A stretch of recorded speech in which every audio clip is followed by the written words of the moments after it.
Hello, everybody. Welcome to the live stream. Good to have y'all. Thanks for joining me. Welcome back. We're back on YouTube this time. Not over on Twitch, but we'll be over there pretty soon. But I wanted to pop on again and do another live stream. I saw that the last one didn't do too bad, especially since I haven't touched that channel, or this channel, in about a month previous to that. So, appreciate you all watching. And to everybody out there that watched the replay, including the people that might be watching the replay on this right now. Well, in the future for me, but right now for all of you. Hey there, Ellen. Hey there, Jenny. Welcome, Sue, Linda, Lilac. How's everybody doing? Good to have you all here on the live stream. Wanted to pop in again, talk about a few things, talk about a few updates, and just kind of hang out. That was kind of mostly it. I just wanted to... I've been itching to get back on the horse and do this a lot more, whether it's over here or over on Twitch or whatever it might be. I just want to start doing more of this and a lot more in general. I hope that this stream's going to go okay. I upped the quality once again, and then I must have upped it so much that YouTube thought it was a really bad idea, so they've been warning me that this isn't going to work. So they've, told me to cut my stream's quality by about 5. So we'll see what happens here. I'm not really sure if it's going to be stable or not. I'm running at, 20,000 kilobits a second up to YouTube, and it strictly told me you should probably not be running at more than 4,500. But I've heard that when I was running at 4,500 before, it didn't really look that great. It was kind of like fuzzy. So I don't really know. We'll see what happens here. But yeah, definitely let me know if something happens. If you guys notice any drop in your quality, if you notice any huge lag, or the audio's off, or whatever it might be, let me know what's going on. Because I don't really know when it's gonna happen. Because again, like I said, YouTube's kind of complaining at me right now. Well, I should say the platform, the live studio, not YouTube itself. Thank you, Sue. Appreciate it. Yeah, I like these glasses. I've had these for a while, just I haven't really used them a whole lot. I have some new ones, but I can't look at my monitor. I kind of explained that last time.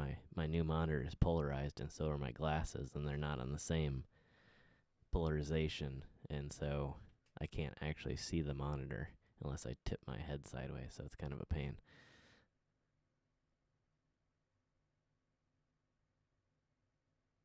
Oh, Lilac. Okay, so Lilac is Manya. Gotcha. Welcome. Good to see you again, Manya. Do I have top chat? Like super chats? I don't have super chats turned on this channel yet. I do on the other channel. I'm not sure what I'm sorting by as far as. Oh yeah, I should probably change that. Live chat.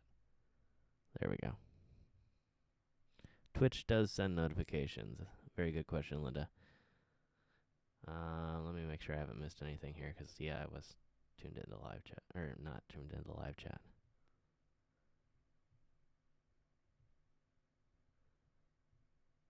Thank you, Alan. Glad you're liking the audio.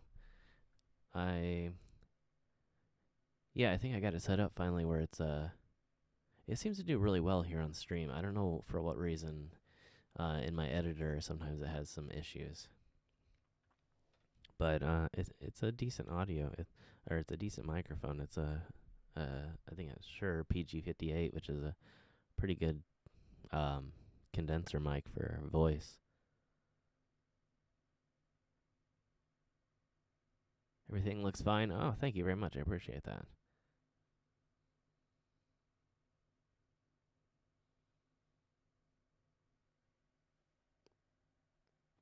My sound's mono. Oh, I did have that problem once before. Or it's only coming from the left speaker. Let me check my settings real quick.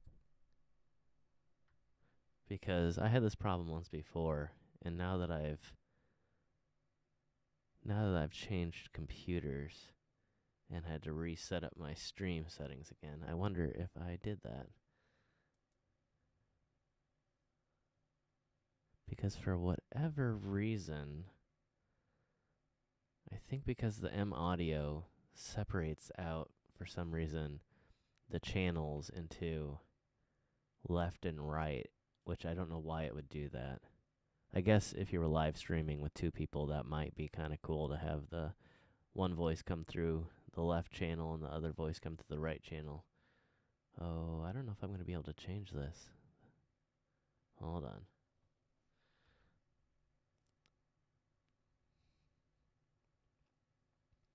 Yeah, it's probably my fault for sure, though.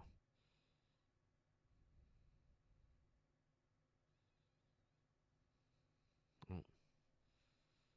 keep instinctively moving my mouse, not realizing I'm not on the right computer.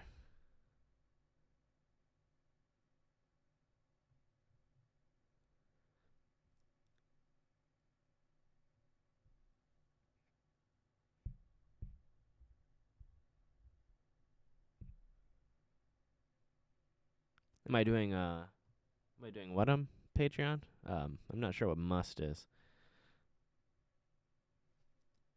Everything's going okay on Patreon. I'll be updating it here pretty soon, and I'm going to be doing again the Discord and other digital type of packages. I'm only coming through real soft. Let me check my. Hold on just a second. I'm gonna have to check on the audio channels first, and then I'm going to be able to check my volume here.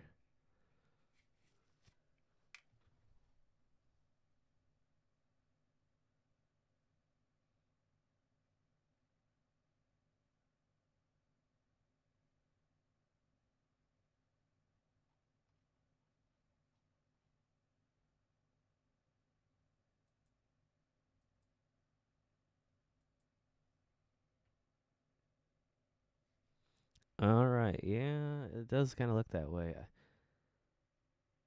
I'm not sure why it does this. Hold on.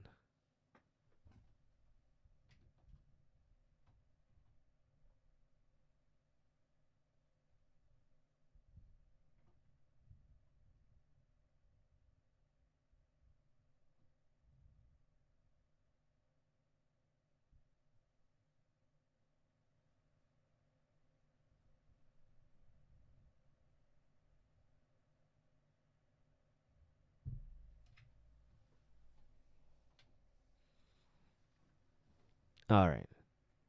I might have to temporarily kill the stream to fix that is the problem.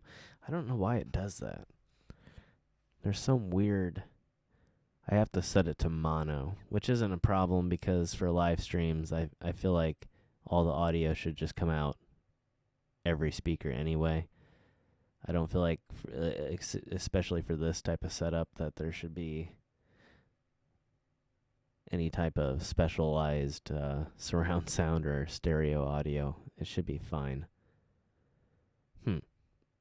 But since YouTube Studio works better now, I should be able to kill the stream for like 10 seconds, save the new settings, and then start the stream immediately again, and it'll just be a small like black patch. But hold on, let me check my volume now. All right, my volume says I'm coming through really loud, almost too loud. I did just adjust it slightly on the board, so maybe that's better. It will be slightly quieter the further I am away. So since I was talking and not directly into the mic and trying to fix stuff, it might have been that I was doing that. So my apologies there. Yeah, I did try to adjust the board. I don't know if I was able to get it to stereo or not. It may be a actual physical thing that I need to change. So, yeah, let me know if I need to kill the stream here in a minute. I'll just kill the stream and we'll start it again. But again, for you, you'll just have to sit there for like 10 seconds and it'll start all by itself.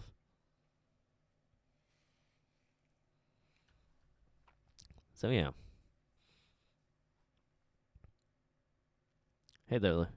Well, excuse me. Hey there, Agnes. Volume is perfect. Good to hear. Thank you. No sound just no sound in the right earbud. Yeah, if anybody else is having that issue, let me know and I'll just go ahead and, like I said, kill it here for a second.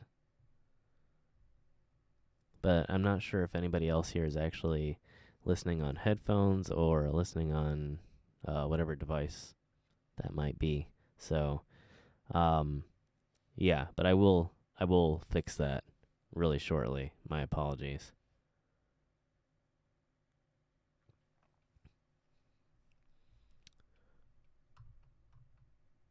Yeah, that's frustrating because it should know how to work, but that might be. I guess maybe that's what the intention of the stereo setting is, because I could set up 2 microphones and it would essentially be louder to the one I was closer to. So that makes, I guess, perfect sense. So on the television, it's fine. Yeah, it probably wouldn't come through quite as noticeably on TV. But that's awesome to hear. I'm glad that some of you out there are watching on the smart devices like the televisions, and tablets and things like that, things with a little bit bigger of a screen. I think that's kind of fun. And now that I'm able to do a little bit higher quality streams, hopefully it's going to come through pretty clear as well. I'm going to try and improve some of the look to things. I've got everything in kind of a mess right now.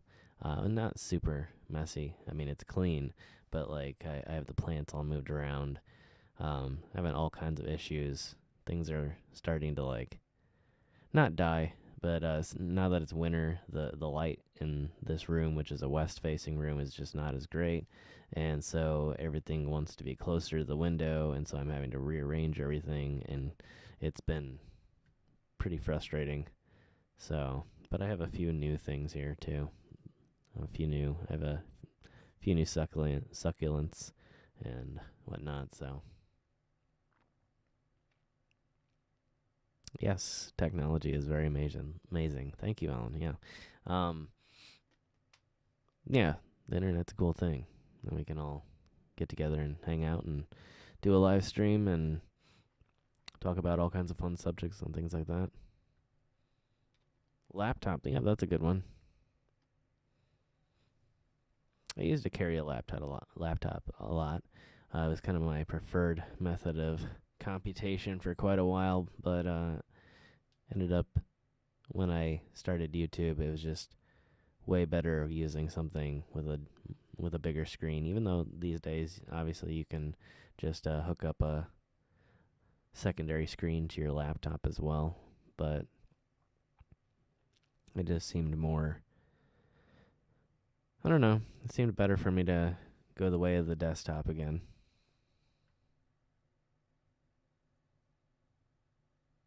Oh, so you got the commenting or the chat going on the phone and the video going on the TV. That's actually pretty cool. That's smart.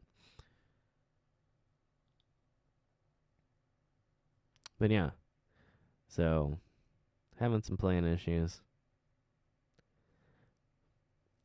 I tried setting up sort of, it's probably not specifically a grow light, but it was a black light, and I noticed that when I got it close to the one monstera, the giant philodendron, it seemed to like it and want to turn towards it, and so I kind of started using it as like a grow light for some of the plants, and then the silver pothos seemed to hate it a lot, and so it started getting a lot of yellow leaves. And I noticed that I planted them in these hanging, you can kind of see behind me, there's not much light on it right now, but they're, I think, coconut husk, and so they drain very easily, but I think it's actually draining too quickly now, because it seems like I almost have to water them twice as often, that they're just gonna always look a little bit sickly and like they're not moisturized, and yeah, so I'm kind of worried about that. I think I'm just gonna pull them out of there and put them in something else. I don't know. It's kind of, again, a little frustrating because I liked them being hanging. I don't know. I might still try to pursue something like that, but I think the pots that I have left are a little bit bigger and more of a ground-based operation. So I'm not really sure what I'm going to have to do there. So have I ever thought of having, yeah, for sure. There's going to be guests on here eventually. One thing I was waiting on was upgrading the equipment. My other computer was just not really capable of handling all of that. I needed either to do 2 systems at once or to have something more powerful, and now that's kind of what I have both of. So I'm able to split up the operation between 2 different systems and have my chat going on one system and my YouTube studio going on one system, and then I have my OBS and my camera setup going on one system, the brand new system. So now, yeah, I'll be able to add in Skype calls or Zoom calls or things like that, and eventually, maybe after all this craziness is over, we'll start doing some live guest and some, as always, as I've done before, I'll be doing live streams on the road as well. So just like we've done in Vegas in the past. So yeah.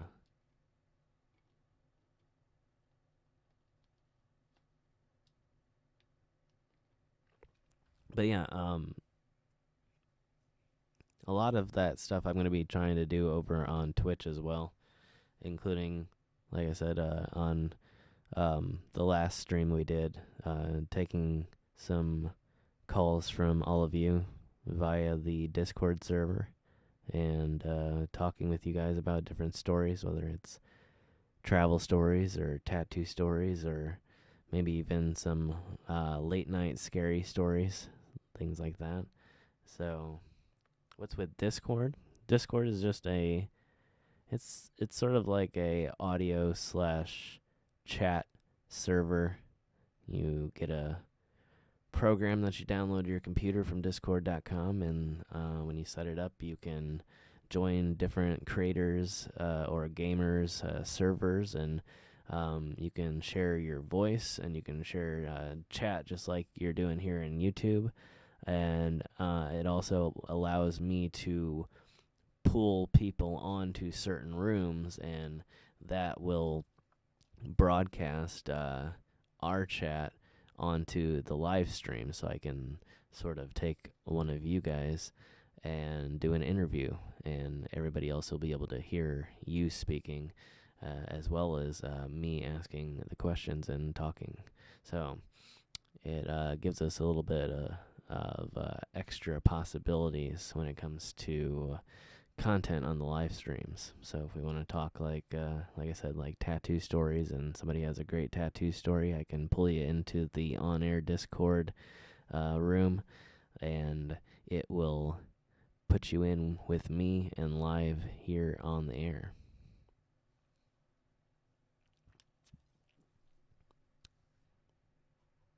Oh, well, if you already know, then those links will get you to the official server. So the links below in the description will get you to the official 539 mystery server. So, and into the basic room, the intro lobby, and yeah. So it's up and running. Actually, I don't know that I have the program shut down, and I need to download it on my other computer here. So I don't know if it's actually up and running right now. You guys can try it. I don't know if yeah, to be honest, I didn't really look into if it functioned in the background from their servers, or if I had to have my app running and hosting the server. So if you try the link and the link doesn't work, let me know and I'll fix it. Most like incandescent light. Like for the live stream, is the lighting looking messed up?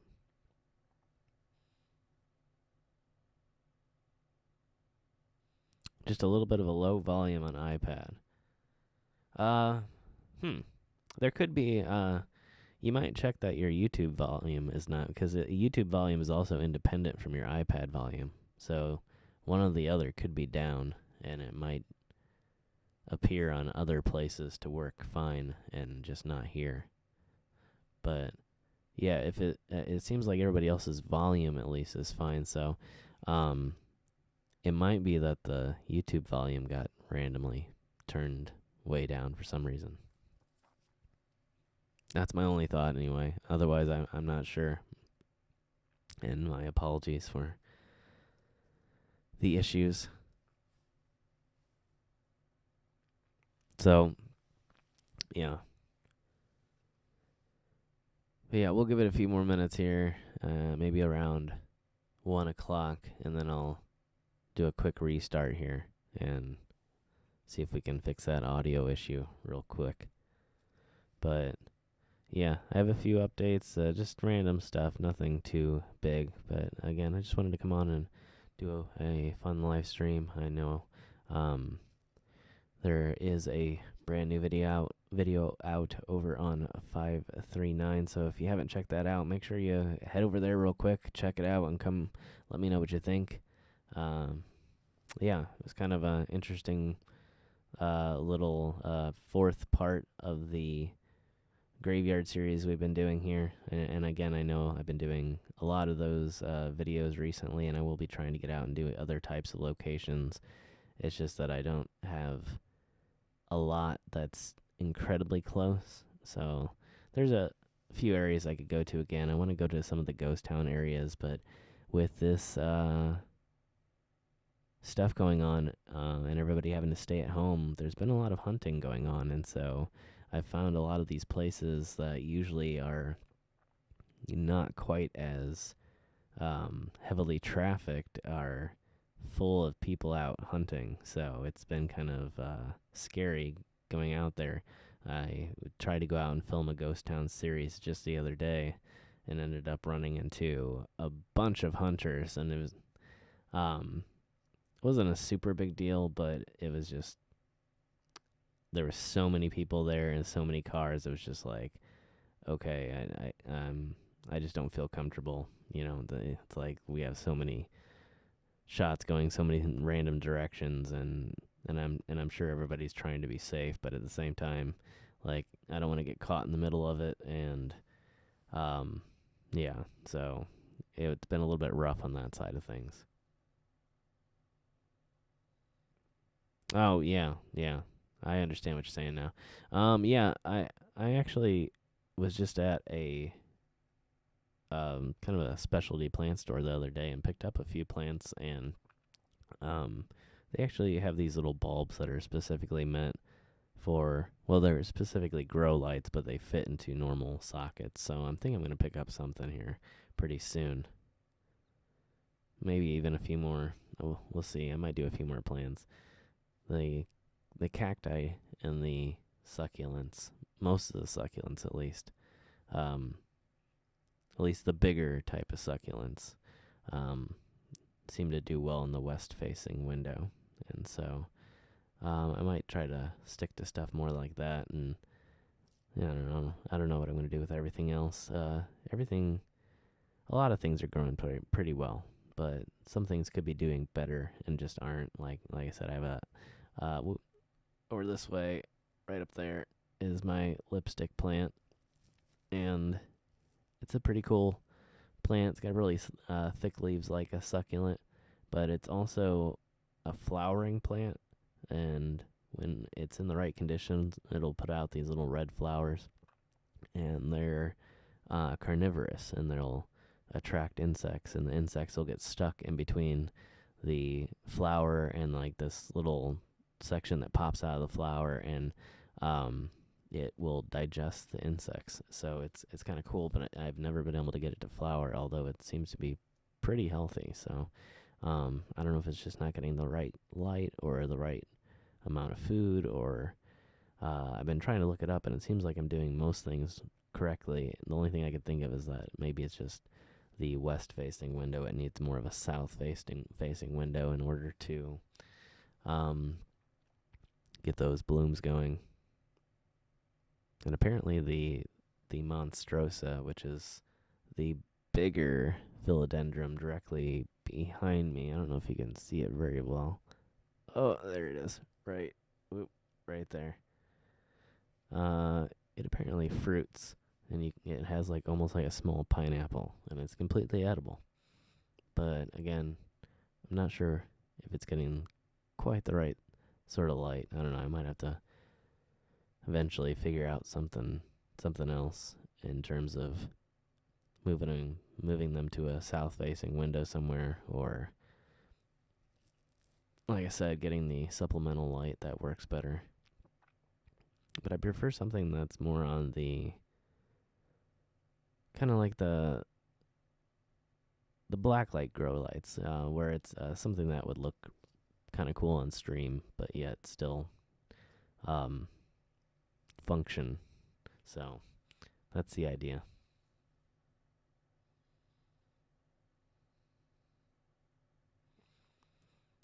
Yeah, that's good news about the vaccine.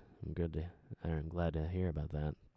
Actually, it looks like now two different companies will have them, all at about 90% efficiency. So that's very good, or effectiveness. And yeah, I mean that's what phase 3 is for. From somebody that comes from a family with lots of doctors and nurses in it, it's pretty it's gonna be safe. Like that's what phase 3 is. They're testing on people to make sure that it's safe and that it works. So they're gonna make sure that it's safe here, and there'll be a lot of other people testing it out before it goes to market. So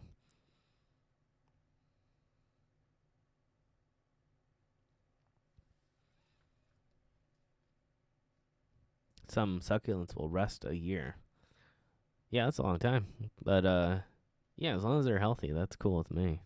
Um, I have some bunny ear cacti that some of them sort of froze for a little bit, and then the other one, I had two that sort of stayed the same size for a while. One is still small, and then the one right next to it grew a decent amount, and then the one that I put in the other pot grew huge. I need to make some cuttings off of it, but yeah, I've had decent luck with certain succulents. The aloe didn't do too well in the west-facing window.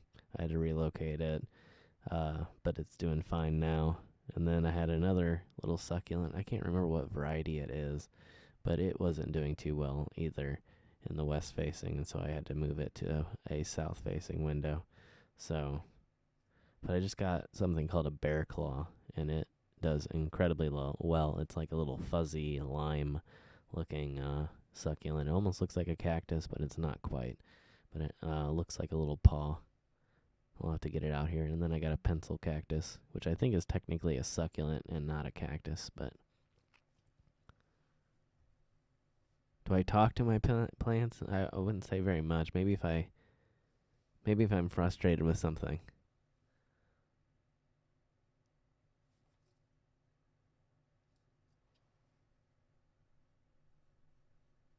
Oh, lost my mouse there for a second. Okay, there we go.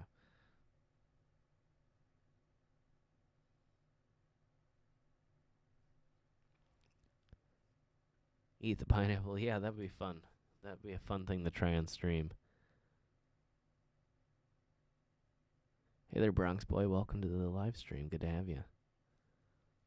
Sorry, I tried to move my screen just a little bit. Maybe if I back up just a little bit, it won't seem quite as significant. But thanks everybody for joining me.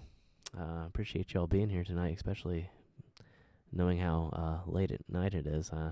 Glad to see that there's a decent amount of you guys that like coming to the late night streams and hanging out.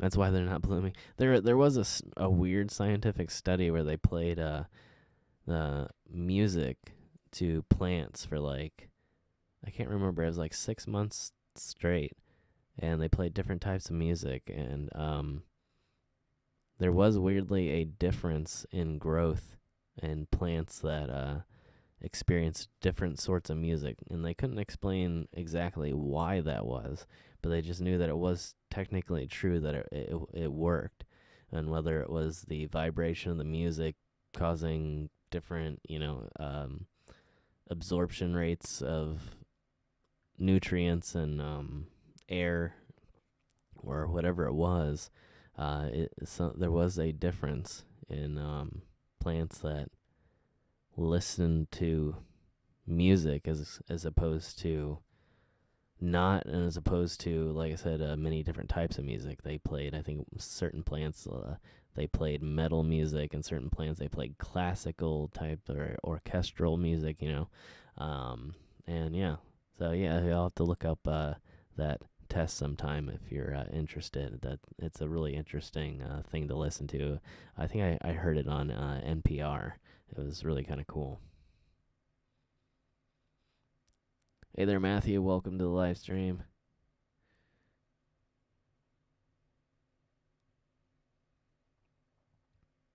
Pineapples. Yeah, those are fun. Yeah, you can pretty much just hack the top off of a pineapple and plant it in the ground, and it'll grow into a pineapple tree.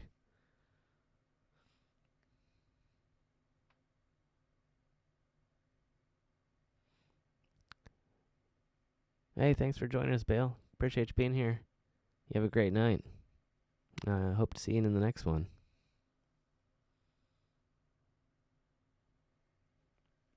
I am not currently. I had something weird. Yeah, on Discord. Sorry, I'm Manya. Yeah. So I was about to go live. I loaded everything up, including Discord, because I was going to try and do that, because I'm not sure exactly how it transmits the audio. If I have it on the same computer, if it'll transmit, because I'm not sure how I can share my system audio. But anyway, so I had Discord loaded up anyway, and all of a sudden I hear this click, and all my screens go black. But then immediately it restarted my computer and told me that it turned off because it experienced an error, but I think something was drawing too much power for some reason. So I'm not really sure what was going on, but it happened while Discord was on, and it was running a little bit too high. Not really too high on processor. I'm talking way too much shop, I know. But yeah, it kind of freaked me out for a second. So I'm going to have to, during the break, on my other computer that's running the chat here, I'm going to quickly re-download Discord and log in to my account, and then I can actually pipe the audio through my audio board so that it won't freak out if that's... I don't think that's the actual issue, but I just, as a tech person, I don't want to try the last thing that failed right before or in the middle of doing the live stream. So I think you guys understand that. Excuse me. But yeah. So I'll figure that out after this stream, but I'll also log into Discord here shortly. So whenever I take the first break here. But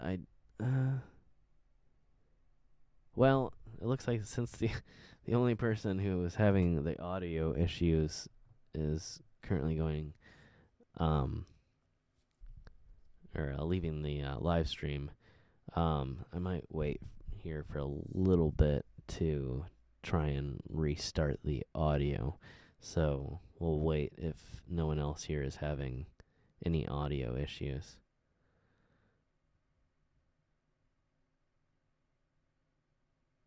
Very good. Good to hear. Good to hear. Yeah,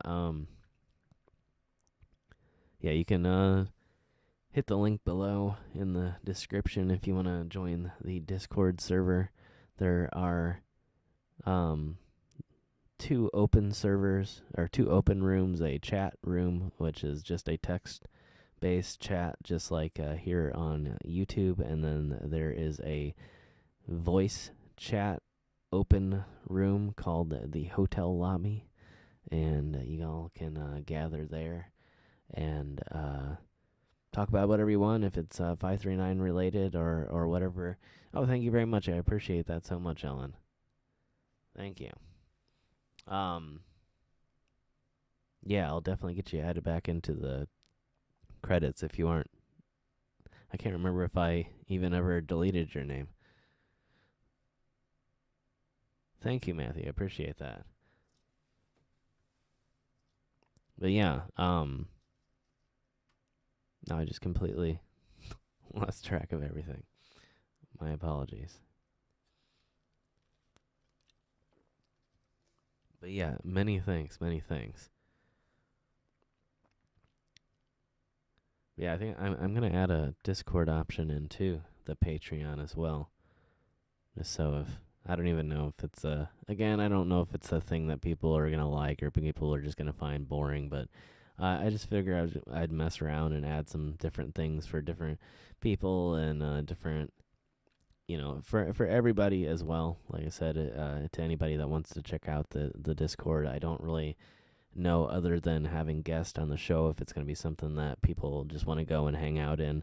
But the other idea that I was thinking, I don't know, I can't remember if I actually brought it up the last time, but my idea is that a lot of you guys like to get together here and talk and hang out while we're doing the live streams, and I didn't know if maybe that would translate over to the 539, and by having the Discord, it might make it possible to sort of get together and watch the 539 episodes together.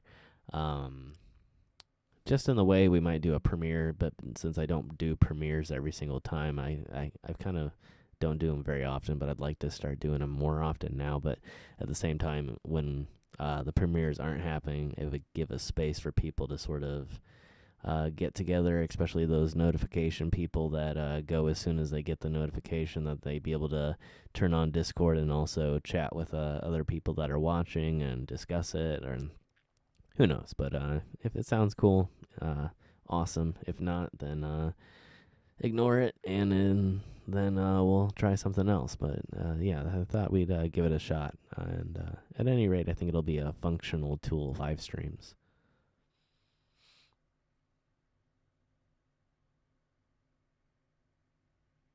Oh, yeah. Yeah, I figured it'd be reminiscent of... I wanted to make things that were linked to what I did. So I figured the hotel lobby sounded sort of like a travel type thing. Well, it is a travel type thing, so there's also some references. Not that I intended them, but different song references and things like that, I guess. So yeah. That was the idea. And then again, in the hotel, that's the first place you're in, and that's where you see the people. There might be a restaurant down there. There might be a bar. There might be a place for breakfast. Other when things like 2020 aren't happening. So yeah, I thought it'd be kind of cool. But again, if y'all have it, give the server a shot. See if you think it's fun. If you don't have it, and you're comfortable downloading new programs, new apps, and you're comfortable with chatting here on YouTube, I think that you'll find it to be kind of fun. You don't have to do the voice side of things. You can just do the chat side of things. It does allow you to link to things, I think, as well. So you can, like, for instance, when we do, like, chats on different type of actual specific subjects, like I was saying before, like tattoos or travel or things like that, what can happen is if you see something interesting in the news or see something interesting online that you want a comment on or have a question about, you can sort of post those links, and I think it shows sort of previews and things like that, and there's all kinds of different things you can use it for, and that we can use it for to make the streams kind of cool. So, yeah, give it a shot.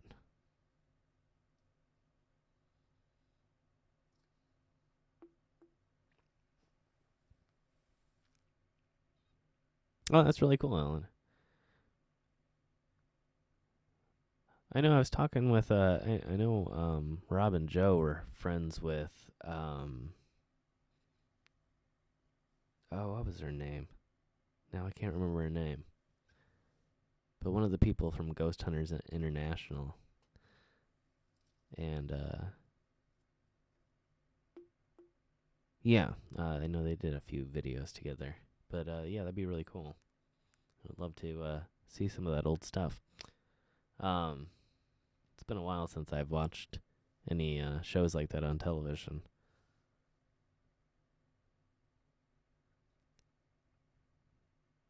But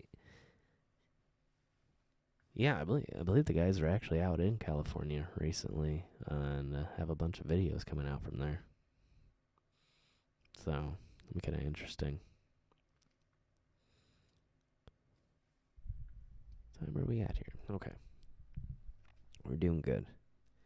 But yeah, so yeah, it's somebody. Yeah, well, not somebody. Since the topic of the vaccine came up.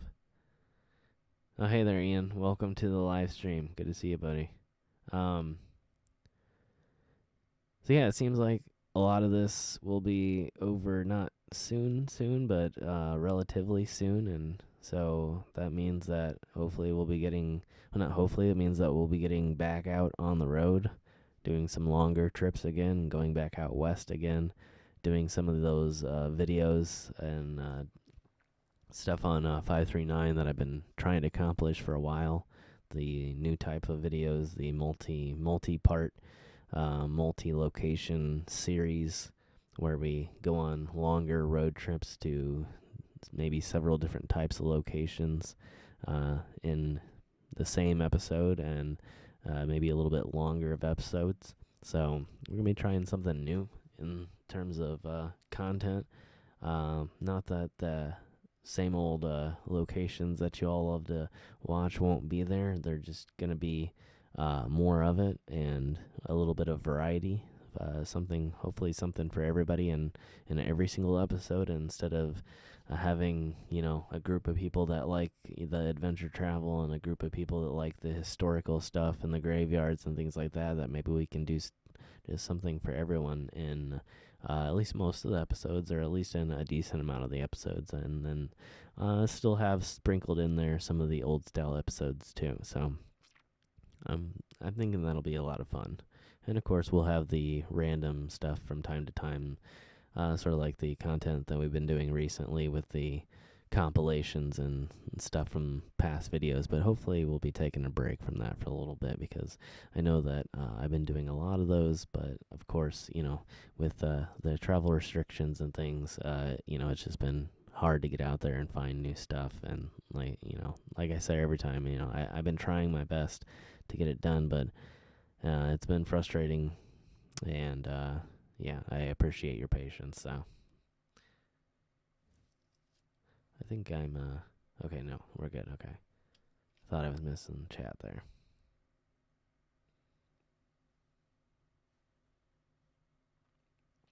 Used to live in a haunted house. Yeah, that would be kind of scary.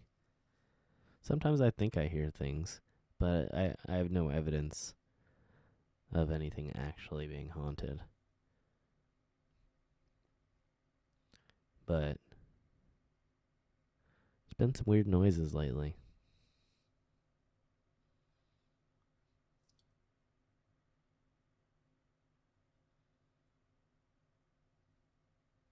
Yeah, it would be nice to live on a farm. At least you'd have some wide open space to roam around in. But when I'm not traveling, I can be kind of a shut-in anyway, so I don't mind just kind of staying here and working on stuff, or researching, or just watching YouTube. So, yeah. But after a while, I need to get out and do something. But yeah, it's kind of a weird, almost bipolar. Not bipolar like the disorder, but bipolar is, and just polar opposites. That when I am home, I can be sort of a homebody, and then all of a sudden I can be out on the road for like a month. So, hey there, Roy. Welcome to the live stream. Good to have you here. Glad you're up. I know for some of you it's probably not quite as late. Some of you out there on the West Coast, maybe. Some of you in different areas of the world. It might be afternoon for you, a few of you. Or maybe it's not quite tomorrow yet. Maybe I'm broadcasting at you from Wednesday and during your Tuesday. But yeah, I still appreciate you being here, no matter what time it might be out there. So,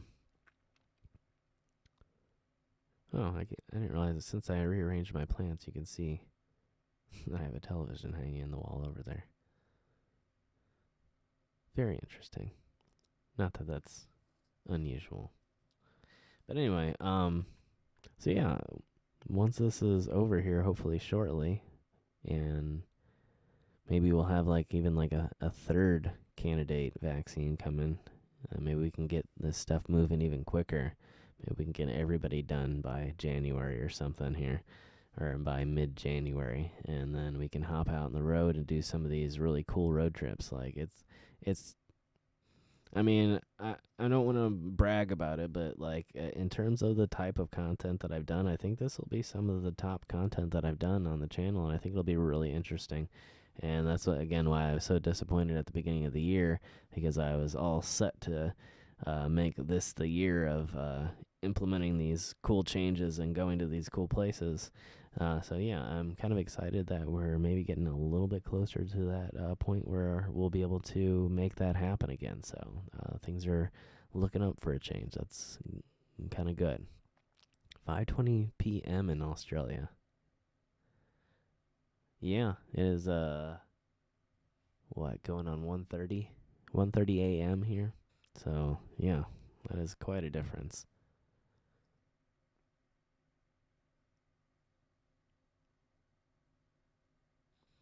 Well, I appreciate you stopping in and saying hello, Bronx boy. Have a good night and a good day at work tomorrow. Appreciate you being here. The year of 539, yeah. Well, maybe it'll probably be all of our years, I guess. And once this is all over, we'll all be kind of happy to be free again and be able to go about our normal lives. Although it might be a little while before things get completely back to normal, but at least getting that first step in will be incredibly nice. Being able to go out on that first trip, even if it's being a very safe trip. I don't even care. I don't really care if I'll wear my mask for another 2 years if I have to, as long as I can get the vaccine and at least get out and travel. Like I've been saying, I think the mask should go into style here, especially to us here in the United States, to my fellow USAers. Yeah, like people around the world, like during flu seasons, especially like if you go like out to like places like Asia, like they wear masks. They wear masks during flu season. They wear masks when they're working at the restaurants, not just hair nets, you know. And I honestly, I think they kind of look cool too. So like, I know you got your flu vaccine. I just got mine the other day. So I'm vaccinated for the flu now, so that's good. Um, and yeah, I wouldn't mind being able to throw on a mask during November and December, or at least during the winter months, we'll say, while everyone's stuck indoors, because it's not the cold that spreads things faster. It's the being indoors and cooped up with people and having no open windows and things like that. Yeah, we still have mandates here. Yeah, we're still under mask mandates because our numbers are going up, up, up. So, but yeah, but no, not in regards to this, but I just mean for flu season and cold season in general, which tends to spike during the winter and has a big effect on the healthcare systems around the world. And for people to sort of hop on that mask train during the winter months when viruses tend to spread quicker because we're inside more, and again without those open windows and just recirculated air, it's good to do. It will prevent you from getting sick quite as often and prevent other people from getting sick from you if you happen to have the cold or the flu. And yeah, it's just something that we don't usually do here in the U.S. And again, in other parts of the world, they tend to follow that on a yearly basis, not just when things like this are happening. So, if you go into the airport in Tokyo in the middle of December, or in some other place, over there in Asia, you might notice that there's a lot more people wearing masks on a regular basis. So I think it's something that we should think about. You know, it's not a bad way for people to prevent normal types of stuff like I said, like the flu and the cold. So it'd be a good choice for people. It's better than the flu, better than better than getting a cold, I would say.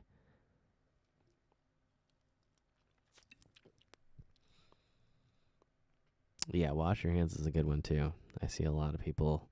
Well, I don't see a lot of people at all anymore. But when things weren't locked down and we weren't going through this pre 2020, I see a lot of people not washing their hands. Yeah, it's kind of gross. So yeah, wash your hands. I feel like this is just turning into a PSA stream. But yeah, we'll probably go back into lockdown here pretty soon, I'm imagining. At least partial. A lot of places around me are. Chicago has had a lot of new rules. There's been some new rules implemented here though too, and they just put a some sort of. I think we're not allowed to have as many people over at the same time anymore. Although that again wasn't a problem for me.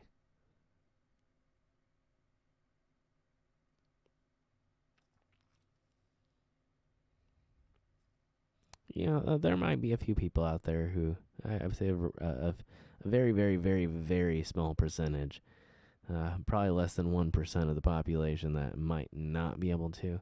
But I think the vast majority of us have the ability to do that. I know I've done it for quite a long period, and it's fine. So, yeah, for those of us who can do it, and again, during times like this, I think that there's, again, the vast majority of us that have the ability to do it. So, it's one of those things.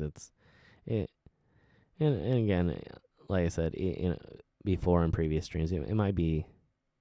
Well, maybe I did. Maybe I didn't. I can't remember. But it might be relatively harder for some people. But I think some people are not used to it too. Not to judge anybody here. I'm just saying in general. We're just talking in general here, so I don't want to hurt any feelings.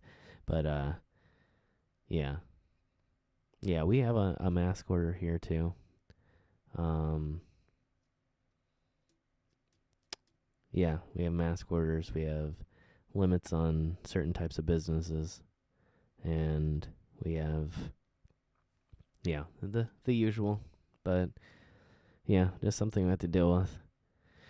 Honestly, I mean, it really doesn't seem like it should affect 539 quite as much because I do travel into lots of out-of-the-way places, but it's just really everywhere that you have to stop in between to get to those places. And then if I have some place really far away and I have to stay in a hotel, then it starts adding to the risk. And I just, some people have that ability that they might be able to, take those risks right now, but I just don't have that ability in my life right now to take those risks, and I don't have the desire to really take those risks. I know it's kind of a gamble, so for me, it was kind of a easy decision that I was going to limit some of the 539 operations and just try my hardest to create local content. And yeah, so that's what I've been doing. Hey there, Shauna. Welcome. Good to have you. Yeah, I haven't left a heck of a lot. I've gone out and filmed a few times, tried to do as much as I can. I've tried to create as many compilations and cool content from other content as much as I possibly can on the back end, and I'm just trying to keep everybody entertained. Again, I'd love to be just out there on the road and be able to, bring you guys all those amazing locations to entertain you during all this, but again, I do have certain restrictions too, and sometimes there's even restrictions with just going to another state. Sometimes that's not exactly allowed, or sometimes I'd have to quarantine for a full 2 weeks just to be able to go somewhere and film, and so that's just not a possibility. And so, I don't know if that would apply to me specifically, since I wouldn't be visiting anybody in particular. But I don't know. It's hard to say, and every state's different, so it just makes it really really hard. Hey there, Dory. Welcome to the live stream. Good to have you. Glad to see you up. Again, I don't really know what time it is for everybody, but again, it's late for some of us. I shouldn't say that. It's kind of weird. It is late or early, depending on which way you look at it. But like, I've always, I've always kind of been a late night person. So I don't know. This is normal for me, especially during all this. I think if I were to guess my average bedtime for for this past year, it would probably be about 6 a.m. So, been pulling a lot more all-nighters. Probably not a good thing. Although, when I say a lot more, I didn't do it a lot before, so it's not way up there, but, at the same time, it's been a lot more. Sometimes it's just like you get to 10 o'clock and it's like, well, I might as well not go to sleep now. So, I don't know. Usually it's almost like an indication for me to go to bed when I see the sun start popping up anymore. So, I figured I might as well spend part of that time with all you guys and start doing some late night streams. But we'll be doing some daytime streams as well. I know for some of you that will be in late night streams because we'll be flipping our schedules once again. But maybe you guys will be able to do some late night hangouts on your end then when we do our, well, not our, again, not alienating everybody. Everybody's welcome here, and we're all the 539 family. But yeah, to those of you on the opposite end of the world from where I am, to those of you, you can have your late night streams when I'm doing my daytime streams from here. So, yeah.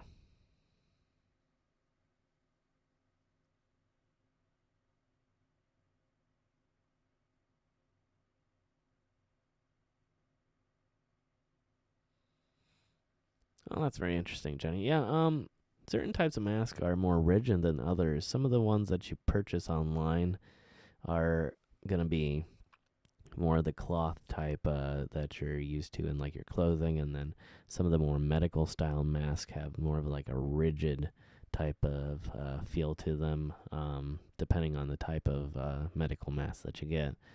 And then so there's different types. Some people need a different kind. Yeah, there are some that are more rigid than others.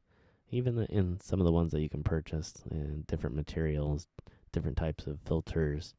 So, yeah.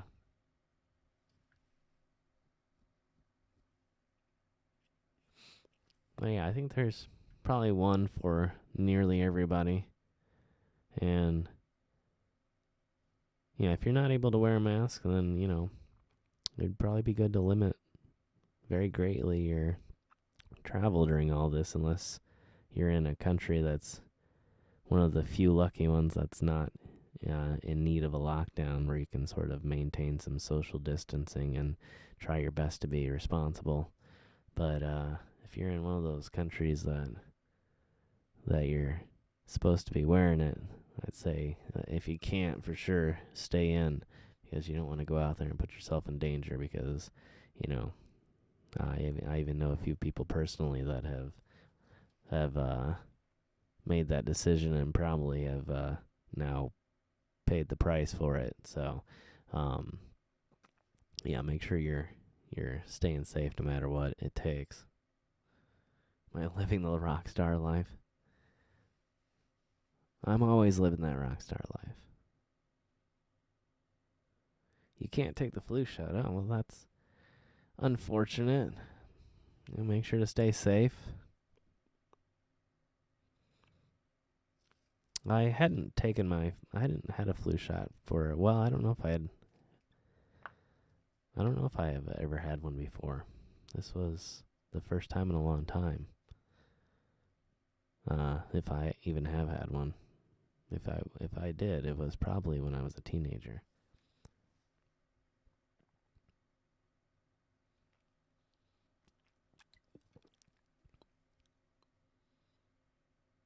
Hmm. Interesting. Yeah, I guess some people have a different reaction. For the majority of people, they shouldn't be making you ill, though. You might feel a little bit sore in your arm, and you might feel slightly groggy the next day. But I say for 99% of people, you're not going to feel most of anything. I didn't feel anything at all. I felt actually the next day I felt sore. For the entire day I didn't really feel anything at all. And I never felt sick at all. And it's not a live virus. There are some options, I guess, that are still technically alive. If you get like the little nasal things or whatever. So, depending on what you take, I guess it could be slightly different, but yeah. But there's also nothing in there to give you the actual flu, so it's not like you're going to get sick from the flu, but yeah. But again, I don't know everybody's reaction to the individual ingredients, so I couldn't give anybody medical advice that way. But yeah.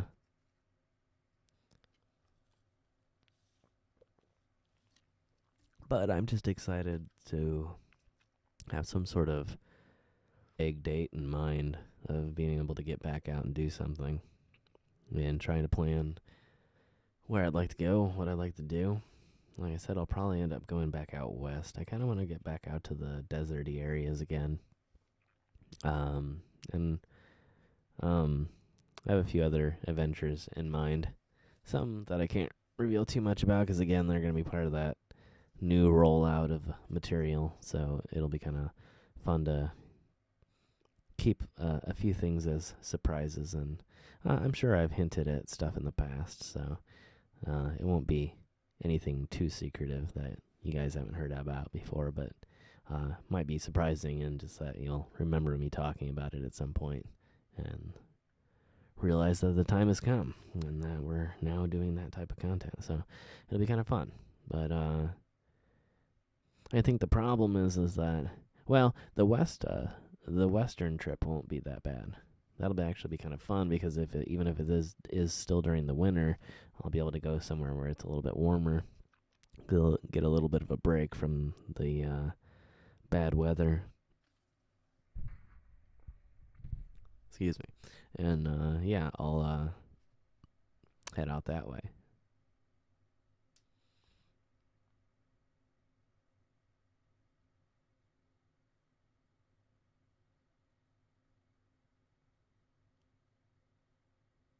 Yeah, it's looking promising.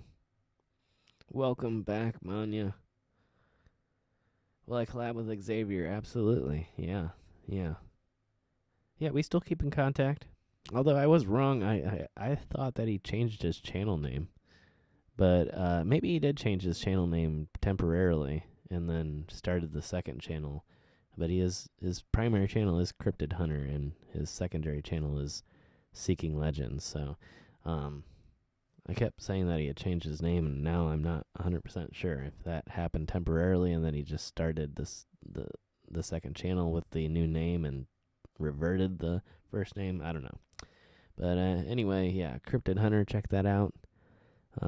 Xavier's a great guy living out in Vegas, and yeah, when I head out that way, we're going to be meeting up again. We even talked about meeting up in the middle at some point once this is all over, doing some traveling in territory that both of us aren't really used to. So it'd be kind of fun to throw both of us out of our element and just sort of see what happens and see what kind of interesting adventures we can get into there. So it'll be a lot of fun once this is over. But yeah, I don't know what exactly is in the middle of here in Vegas, but I think there's a lot of cool stuff to see. So that'll be a good one.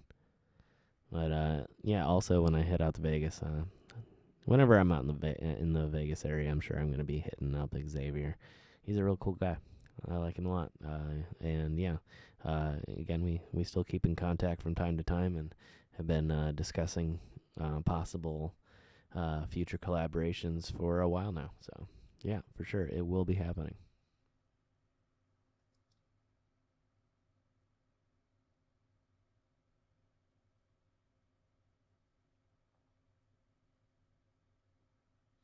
Yep, exactly, Jenny. Yeah, that's correct. Yeah, yeah,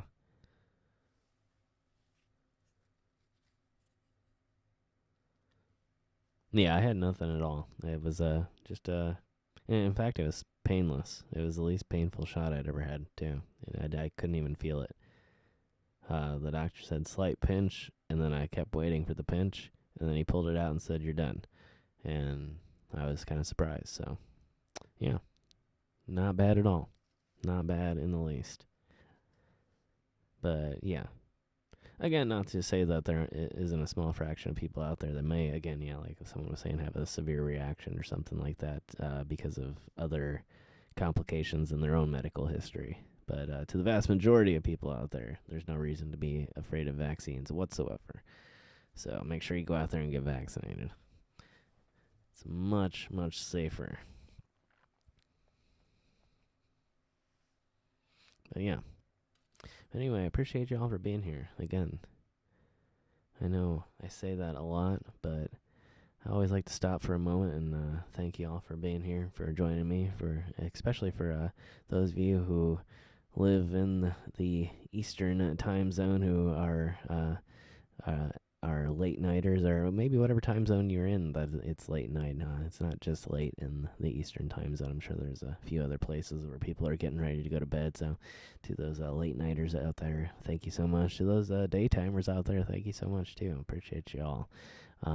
If you're enjoying the live stream, make sure you give it a thumbs up. If you're able to share it on your favorite social media, make sure you do that so we can catch a few more viewers, catch a few new people, maybe a few new subscribers, a few new members of the 539 family. And yeah. But again, appreciate y'all being here. And yeah, I might take a break around 2 or so and maybe fix that audio issue real quick. And yeah, I don't know. Get another drink, something like that. Just, one of these types. I'm not talking, we're not at the bar here. But at any rate, yeah. I'm trying to think if I needed to update anybody on anything else. Tonight's probably not going to be the night for Twitch. I'm going to try and get out and do some filming here over the next few days. I'm not sure exactly how that's going to work out weather-wise. We'll have to see. I have a few ideas. I don't know if I'm going to be doing anything. I'm not really sure exactly what I'm going to be doing. I have to look through my list of possible locations locally. I don't really like doing too many revisits, although I think some of the ones that we did do were really interesting just because we hadn't been there in such a long time, and there was some interesting changes going on, or lack thereof changes. So, yeah, I think those were pretty cool. If there's something that I can find like that, where it's been so long that I think a lot of people probably haven't seen it or haven't seen it in a really long time, then we might do that. If I can, I know I have 1 or 2 locations that are fairly close that are new, and I might try that too. And a possible more adventure travel type of episode that I might be filming here shortly. There was a few places that I wanted to go and search for some of the signs of old homesteads again, like we've done in the past, the old farms. And it's been kind of cool. And I think I found a few more places that might pan out, but I'm not 100% sure. Well, thank you, Dory. Yeah. Yeah, I'll have to show some of the new ones here in a minute. Maybe I should just grab those real quick.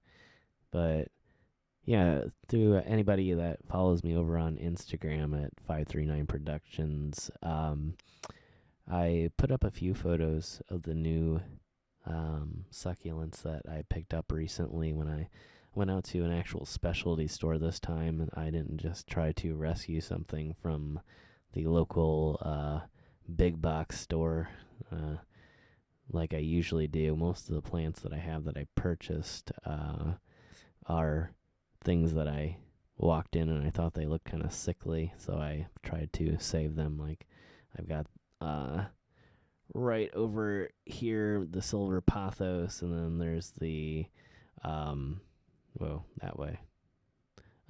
That's difficult looking at it like that. Anyway, I have my spider plant, and I have a lot of money trees over this way. And then I have my silver pothos, actually is in right there too. You can kind of see it. It's a little bit dark though, but that might be because I'm wearing sunglasses too, so maybe it's not so dark for you. But those I kind of rescued, but these I actually got from a professional that was really good at her job and knew absolutely everything. So I got some really, really, really healthy plants that are pretty cool.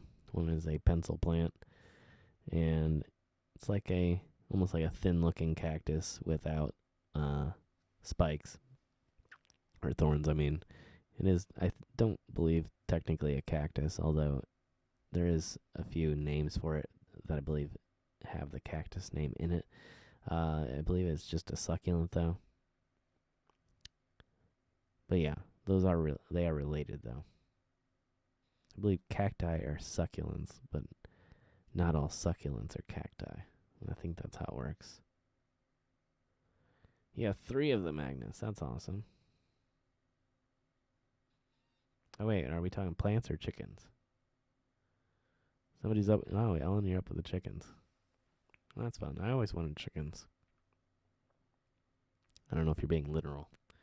I actually know somebody that has chickens.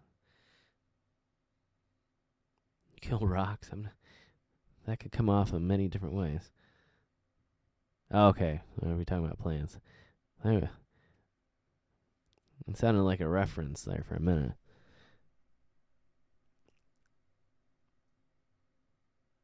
Most of them are kind of happy. The money trees are very happy. Yeah, these guys are very happy. They love it there. The yellow pothos seem to really love it too. I've got a bunch of different ones. I've got these 3. Well, these are starts. I don't know if you guys can see much of this, but I have 2 pothos there. Some of them are mixes, and I have like 2 more pots around the corner that I can't have shown because I just don't have enough room. Otherwise, I'll run over stuff. And then, of course, the giant, which it's not producing the bigger leaves right now for some reason, and I'm really kind of irritated. But it's doing pretty good. But the silver pothos is kind of doing poorly, and the neon is doing okay. It looks really healthy, but some of the leaves are kind of limp, and it's not getting the proper water. So I think I'm going to have to repot it again into something that doesn't drain quite as quickly. So it's unfortunate, but some of the things are doing well. But a rooster, yeah. Well, yeah, good luck sleeping, but yeah, that'd be cool. It'd be a good alarm if you have to get up early for work. But or be good for a farm. But I've also heard that although a lot of roosters crow in the morning, that there's also a decent amount of them that just don't care, and they're going to do it 24 hours a day whenever they feel like it. But yeah, I always thought it'd be kind of cool to have chickens. I'd probably get hens, though, so I could get eggs. I don't know if I'd like to grow anything that I was going to eat, but I think the eggs would be adjacent enough that I wouldn't feel bad. But then again, you have to really protect, especially around here, from coyotes, because they will get in and they will steal all of your chickens and all of your eggs. You have evil neighbors. Well, I'm sorry about that. That sucks. Oh, is this like a revenge thing? Noisy rooster that they can't do anything about.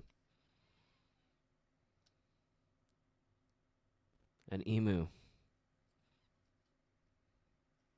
That would be an interesting one. I had a weird run-in with an emu. When I was in elementary school, I had an emu steal my pencil once. I was at the zoo and we were all supposed to write down as many like animal names and like their official scientific names as possible. So we were running around the zoo looking for these little plaques, and there was the one little birdhouse that you could go in, and they were all just allowed to fly around you, and they had some bigger birds in there like emus that were just wandering around, and they figured they were nice enough and social enough that they were safe around people. But he came up and stole my pencil right out of my hand. So yeah, that's my emu story. I don't know if I've ever said that on stream before. Yeah, coyotes are pretty mean. They're aggressive. I had a coyote chase my car in Chicago. The last time I was in Chicago, and I filmed the famous haunted cemetery there, Bachelor's Grove.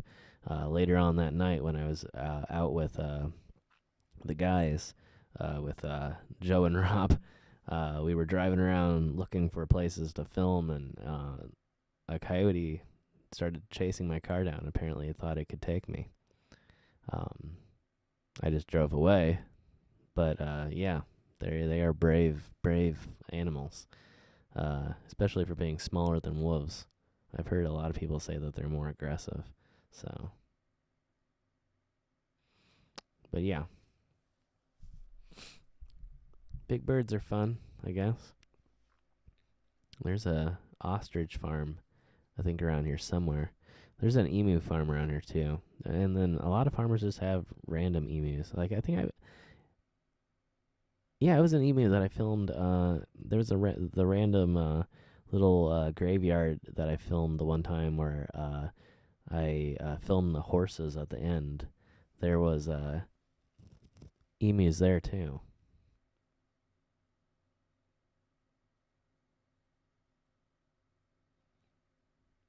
Oh no, that was an emu.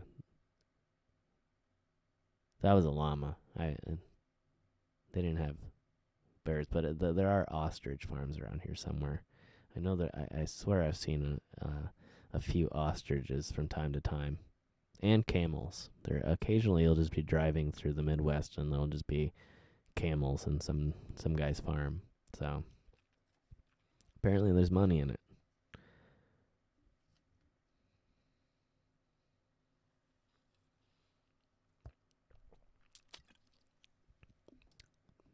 I had to swoop up. Oh wow, a 2-year-old kid. That's crazy. Yeah, that would be horrifying. I can't or even imagine. Um, yeah, I know there's a real problem in California with the coyotes stealing small dogs and things like that. So yeah, you definitely want to keep your pets, uh, keep an eye on them, keep them, you know, somewhere where you can protect them. So yeah, they're bad. Mountain lions are bad out there too, though. That was the one thing I was lucky not to run into while I was out in the desert, was the mountain lions, especially when we were way out in the desert. Me and Xavier, we kept hearing some weird things, and it's good that nothing turned out to be a big mountain lion. Excuse me, I don't know why I'm so. Sorry, I'm like super itchy. I don't know what in the world is going on. Anyway, emu and llama are almost the same. Well, except for one being a bird. But I mean, yeah, they act kind of similar though. Llamas are very skittish and afraid of everything.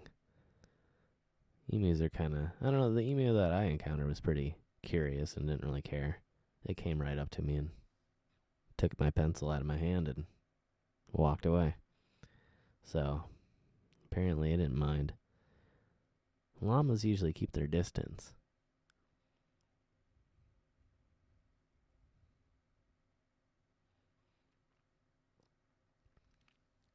Oh, yeah. Yeah,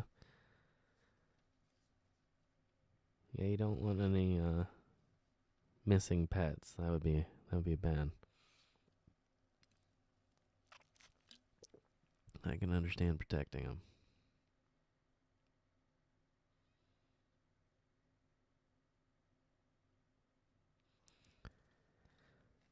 Oh, I'm sorry to hear that, Agnes. Well, yeah, I'm glad that you were able to join us. Glad you're able to come hang out. Yeah, it's rough. Yeah, again, very, very sorry for your loss.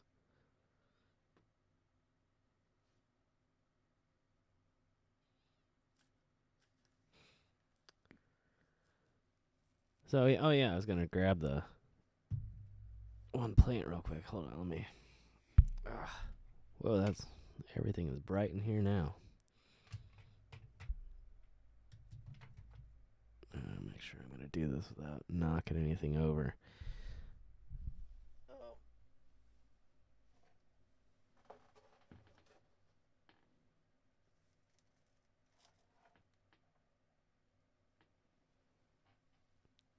All right.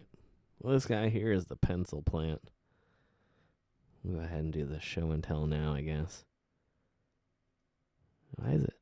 Is it just me, or does it seem to be not focusing? Okay, that seems like it's maybe trying. Anyway, maybe it'll focus at some random time. I'll just hold it closer to me. Anyway, this is a pencil plant. It is mostly green right now, although there was one area that was changing. I don't know.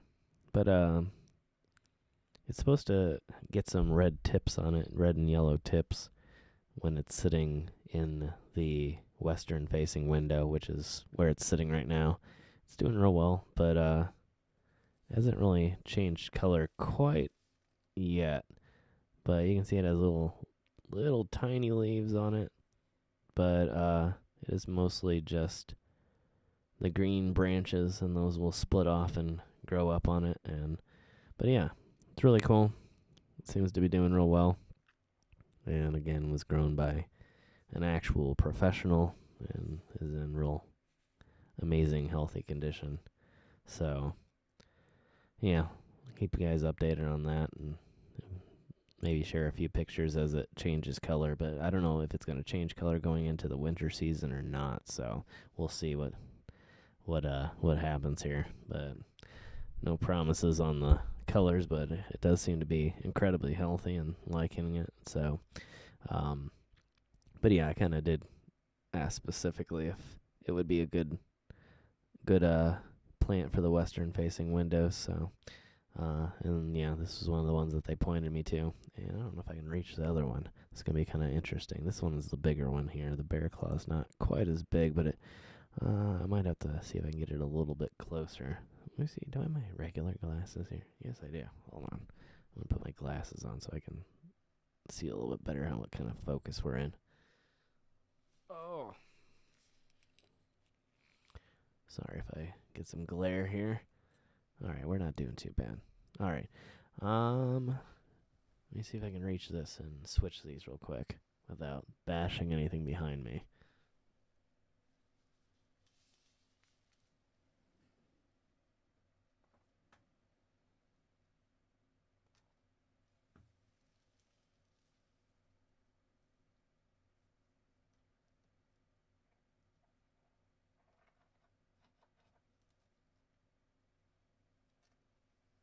All right.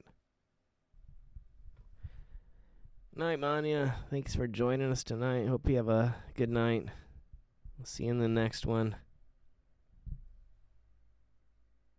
Is it the dangerous plant that can cause blindness? Not that I know of. No, I don't think so.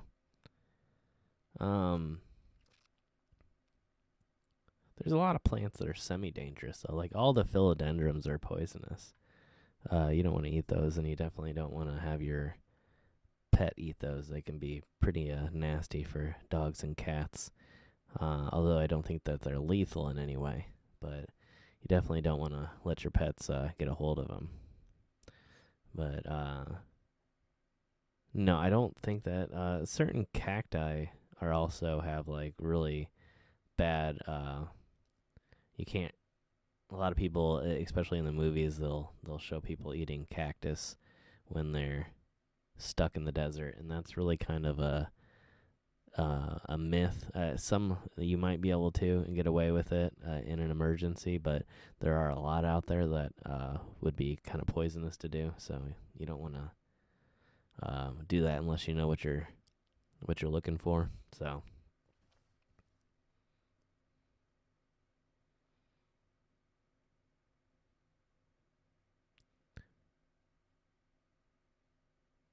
Kalinkoe. I don't know if that's pronounced right. I'll have to look that one up. I have another. Oh, I forgot that I have another new one. I have another cactus that has a little bit bigger spikes on it. It's an actual cactus. Let me see if I can get up. Oh,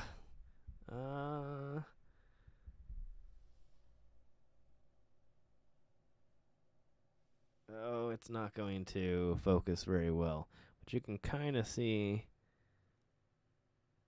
There we go. Sorry. I'll have to get a better photo of it maybe on the break. Well, that might be hard, but anyway, this is the bear claw. You can kind of see that it looks like it has little fingers on it, and it's very fuzzy, and has more of a lime green appearance than you can kind of see on stream here. Let's see if I can. It's gonna be hard to light it without. Yeah, that's gonna be almost impossible. But yeah, it is a little succulent. It's really cool. It should grow pretty big pretty quickly. These are pretty much brand new. They're going to be to full size here fairly shortly, and then so it's going to double in size pretty quickly. So it seems to really love the western facing window, so I'm interested to see exactly how big it'll get. So I don't know if it's going to kind of grow up and droop over, or if it's going to grow up and get bigger claws, but it seems to be really loving it, although I might end up having to move. There's a little one right on the side, and it's had a few of its big leaves that have died off, because I think it's getting sort of pushed out by the bigger one over here. It has really huge leaves, and I don't think it's getting enough sun and nutrients to some of the smaller leaves, so I might have to move that one out. So I don't know, we'll see, but it's otherwise doing okay. I'll see if I can get my other cactus here, the new cactus. I have some of my bunny ear over here, but I also have one of the brand new smaller cactus. Let me see if I can get it.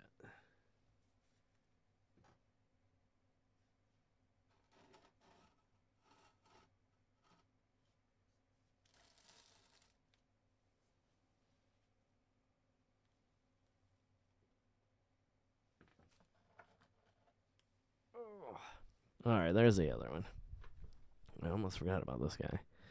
I put up a few photos on Instagram recently of this one too. This is sort of more of a traditional style cactus, what you're used to seeing. Obviously, there's a lot of different varieties of cactus. I still have the sticker on this one. I haven't repotted it yet. It's been about a month since I got it, but it's not really good to repot too often, so but yeah, it's a cool little one, and I think it'll end up growing pretty big. I'm pretty sure these ones are capable of growing huge. So we'll keep it happy, and hopefully it'll sort of grow here on stream. But yeah, it might look fuzzy, but these are pretty stiff. They would not feel good. They are a lot more rigid than maybe they appear. But I actually want to get there is a fuzzy one that I want to pick up. I don't know if it's still at the store, but it was there when I when I was last there, and got the bear claw. But there's one that looks sort of like this, and it was a little bit bigger. It had been growing for longer, but it actually is a fuzzy. It's like a long hair cactus, almost like, and so it has the same shape as this, but it was a little bit taller, and it had really long. The thorns actually had grown almost into hairs, and it looked like white hairs just kind of flowing down. So it was a really cool one, and it's something that I'd like to add to the collection eventually. But I might be running out of room here. We're gonna have to figure out something new. I'm kind of running out of room and running out of light. I've got plants that are taking up light from other plants, and figure out some sort of solution here pretty soon. Either that, or I'm gonna have to figure out a way to install another window, or a skylight or something like that, or maybe a bigger window or something. I don't know.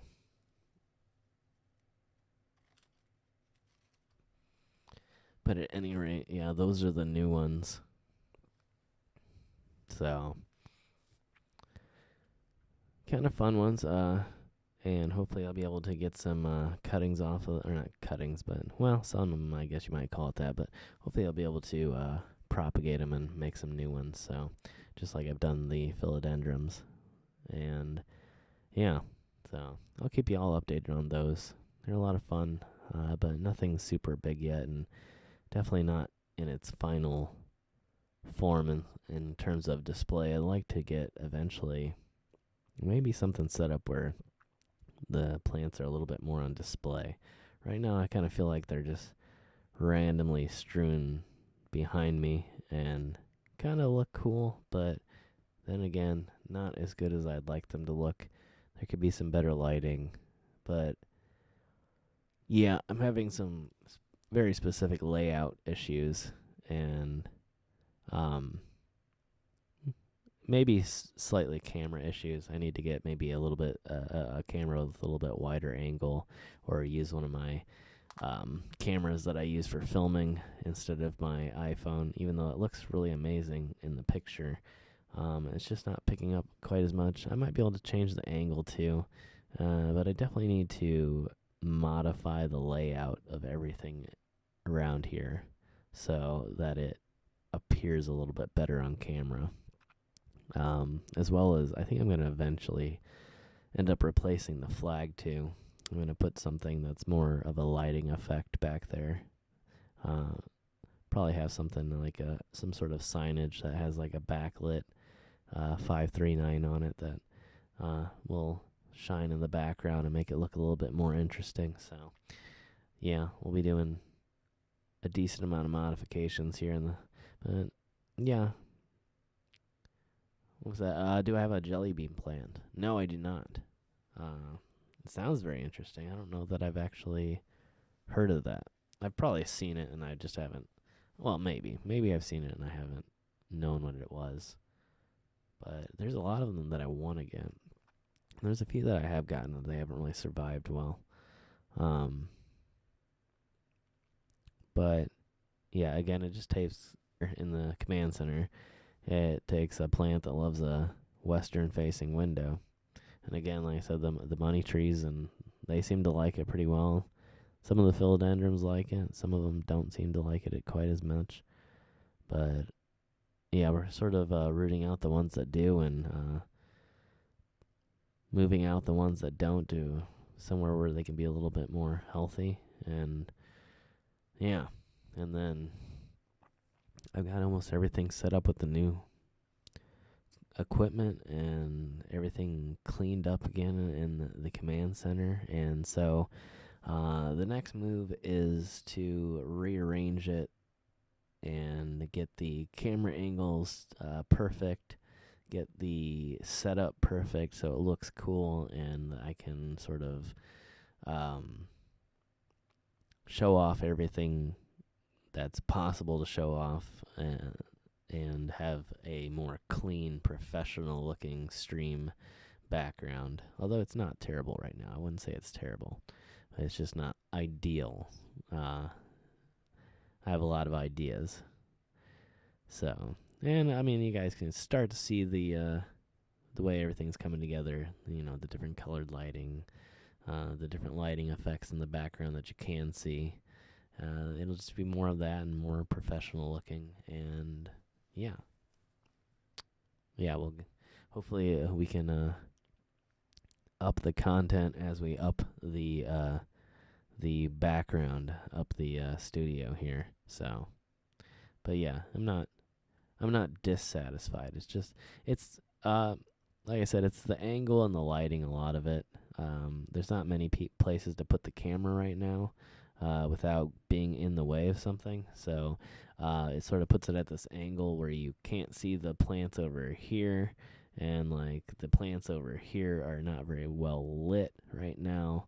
So I'm gonna be, I think, hanging a few more things, moving some stuff around, and then I'm gonna have to figure out something with the camera angles. But I'm not positive on that right now. Like I said, I'm thinking I might have to switch cameras so that I can do something else. With the iPhone, it makes it a little bit harder. Like I said, even though the image is pretty awesome, I like it a lot.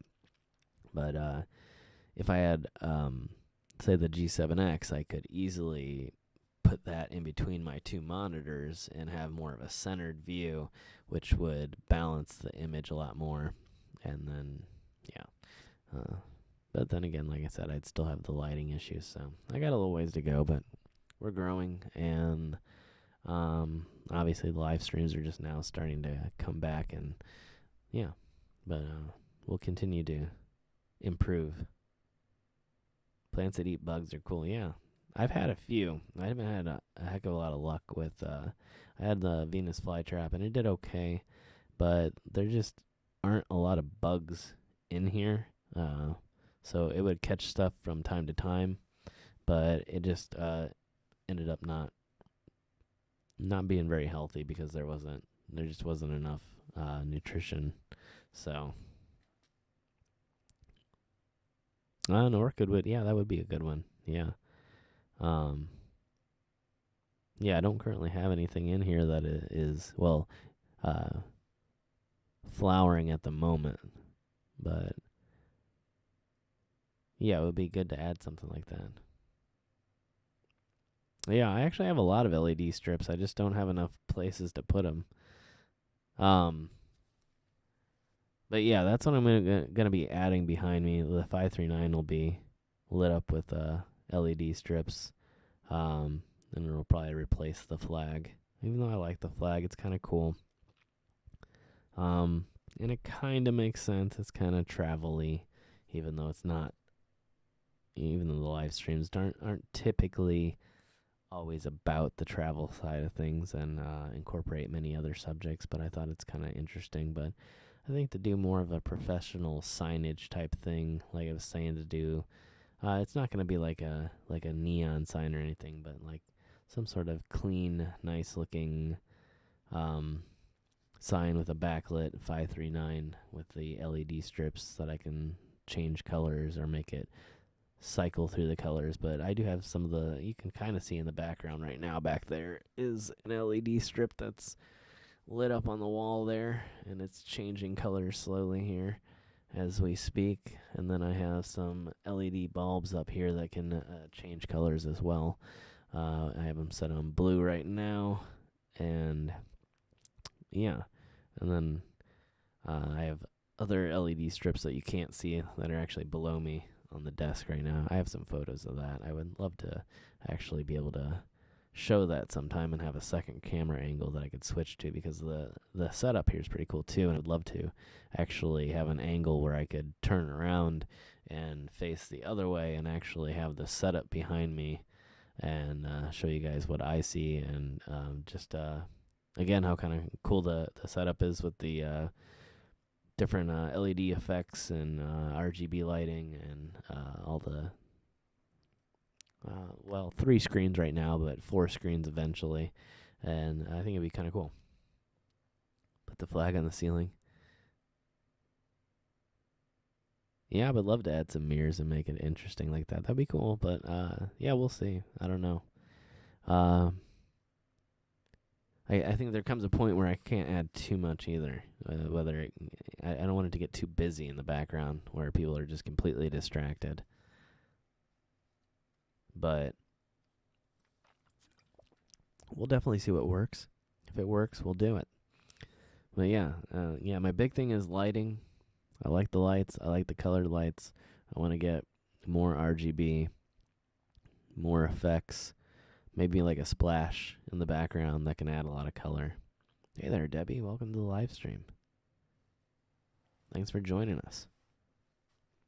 Yeah, just having a little bit of a discussion about the command center and this sort of new setup. Not really, but improving setup. So yeah.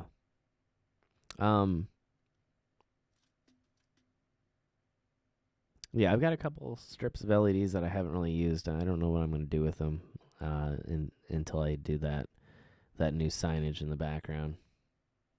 So, but I think it'll look cool. I don't know. I have to find somewhere that I can have it done and have it done safely. I think I can actually go. I don't know if it's like Home Depot or Lowe's or whatever it is. One of those sites. I think I can go on there and just have like a piece of wood cut, so I could just have the 539 pre-cut out and ready to go, and then maybe like round it off around the edges or something, and then I can paint it here at home and have it ready to go for the live stream maybe in a few weeks. I don't know. I'll have to see how much that would cost, because that would be interesting. I think that would look pretty awesome. So I don't know. We'll get it figured out eventually here. I really don't know. But yeah, I also have to repair my desk because for whatever reason, I don't know if I've probably just been putting way too much weight on it when I go to edit, and my stand-up desk, the part where the keyboard is sitting, actually started pulling away from the main section. I have to repair it with a little bit of wood glue, and now my mouse just slides off constantly. But I mean, the desk itself still works fine, so not a big deal, but a little minor repair I'm going to have to do here pretty soon. Oh, wow. We went way past my deadline. All right.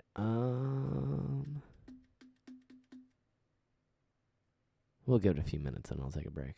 All right.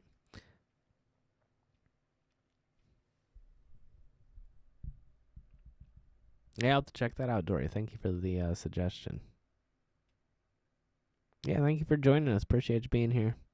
Hope to see you next time. Thanks. Have a good night.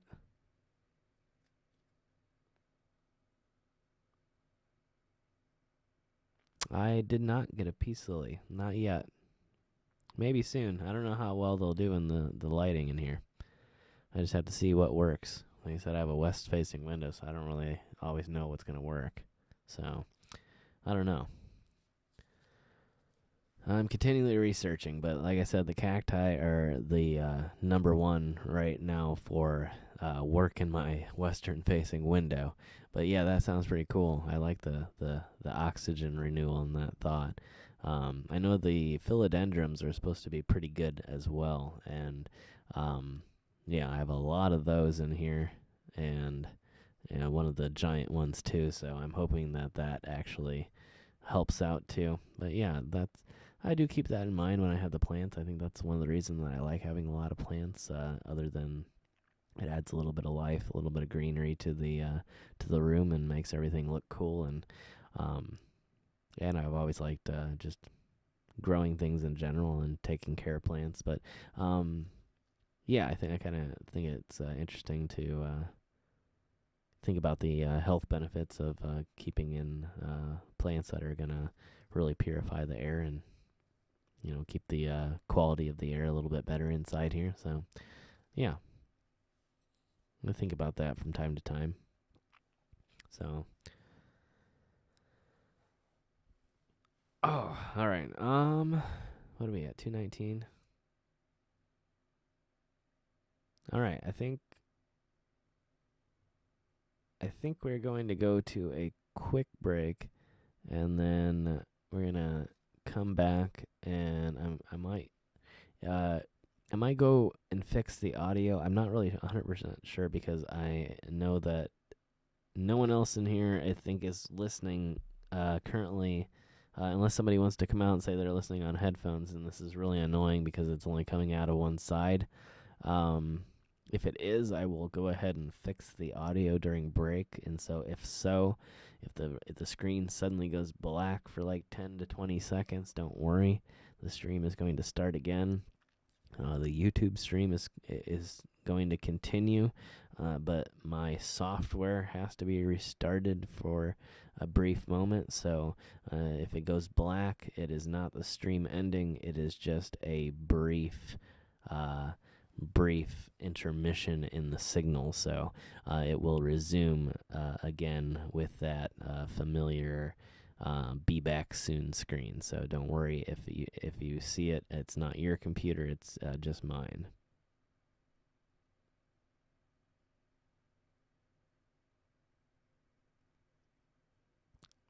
Bromelates. Oh yeah, I'll check that out. I haven't heard about those. I will definitely try and remember that and check it out. I'll have to take a screenshot and make sure I remember that. But okay, yeah, I'll be back here shortly. Even if I'm not on the screen, and again, you're listening on headphones, and you want to let me know real quick that the audio is not working on your end, just leave it in the chat, and I'll fix it before we resume the live stream. And again, yeah, just one last warning. If the screen goes black, don't freak out. It'll be back on in probably 10 to 20 seconds as soon as YouTube realizes that the signal has been regained. So I'll see all of you here shortly. Pretty short break. Right on, Debbie. Appreciate you being here. You have a great night. Hopefully we'll see you in the next one. But yeah, to anybody that's going to be taking off real quick, make sure if you haven't checked out the Twitch channel or the Discord and you have a chance to do that, make sure to check that out. But yeah, to those of you that are planning on sticking around until after the break, appreciate you all being here, and appreciate all of you that are taking off. You all have a great night.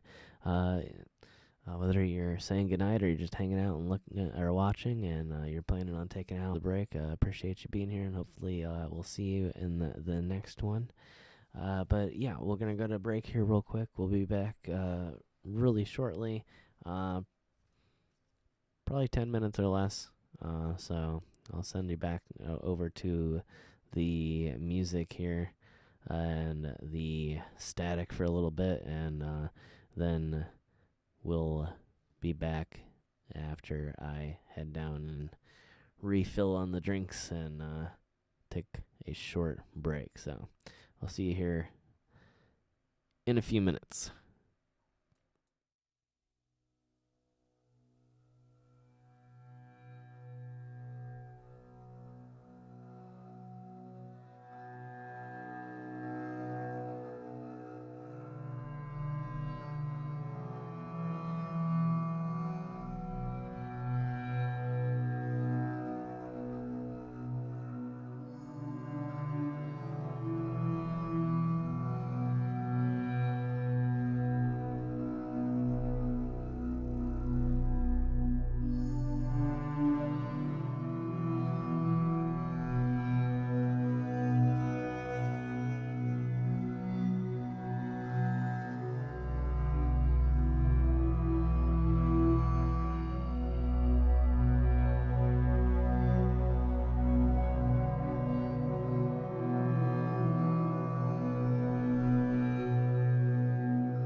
All right, everybody, we are back. Let me adjust a second. See, now that I have my headphones, I can actually see how annoying it sounds when I adjust things, and then I can stop if it's too bad. Don't worry, to those of you out there that hate the black and white thing, it's not going to last for too long. I do have the ability to switch back and forth, so we'll occasionally maybe switch to the black and white scenes just for fun. I don't know. Let me know again. If you find it annoying, then I'll stop, but I think it kind of looks cool. And it makes the lighting effects look different in the background, too. It's kind of interesting to see it still shining, but all in shades of blue. So I think it kind of looks cool, but again, I don't really know what everybody else's opinion on it is. And of course, I stopped the glowing mystery sign down at the bottom. Actually, I think it kind of would look cool with it, but I thought it was interesting to just sort of mute it too. So I don't know. But we are back. I didn't actually download Discord like I should have. Let me see if I can do that while we're talking here and I don't make things too incredibly boring. I don't know that anybody that is still remaining here is on Discord or has downloaded Discord or whatever, but I'm going to try and work it on it in the background here. We'll see how it goes. But, yeah, I don't really have much of a direction for this side of the live stream. We sort of talked about all the updates, I think. I'm trying to think if I had any other travel news. I had talked before. I don't know if anybody's here that wasn't there. More towards the beginning. I'm not sure exactly what the minute mark was. I know we've been live streaming now for a couple hours, and I'm not sure exactly when we talked about it, but I am going to be trying to get out and film here over the next few days. There are a few new locations that I haven't been to before, and even maybe a few things that I would like to return to that we haven't been to in many years. And so I'm going to be trying to get out and do that. The weather is getting a little bit cooler. So, I mean, obviously that doesn't change things too much. To those of you who've been around for a while, you know that we've done plenty of winter filming in all types of different conditions, whether it's raining, whether it's snowing. You know, I've filmed in just about everything, so even in a few floods. So we keep going no matter what, and I'm going to make sure to get some sort of content out there to you, and we're going to keep pushing this forward. And in the times where I can't get out there, we're going to do the live streams from here on out. And now that we've got the brand new equipment up and running, and we're able to pump out higher quality all of the time and not have to worry about weird sudden stops to the live streams or strange buffering or audio issues or things like that. I think it'll be nice, and we'll be able to do a lot more and on different platforms, and we'll continue to, again, make the content more and more interesting and start pulling a bunch of you guys on here and talking about your stories and yeah, just seeing what all we can accomplish, what all kind of I don't know what all kind of different stories we can tell. And like I said, we're going to be delving into all the different subjects that I like to talk about that we can't really do over on 539, and I think that'll be really interesting. And we'll, of course, maybe pull some of the people that I've collaborated with in the past over onto the Discord, or maybe even a video call into the channel and talk with some of them too. So I think that'll be a lot of fun. So we'll again keep everybody updated. Where I say we a lot, even sometimes when it's not appropriate. I'll keep everybody updated. again via the other social media. Occasionally do drop updates over on 539 during the new or not new updates, the new episodes. So obviously always be on the lookout for those. And again, in the background, well, not really in the background, but on other social media, I always also am posting a lot over on Instagram, and you can also check me out over there on 539 Productions as well. And I do a lot of still photos over there, as well as updates via the stories. So if you're ever wondering if something's going on, if something's late, there's a good chance that you'll find that information over there.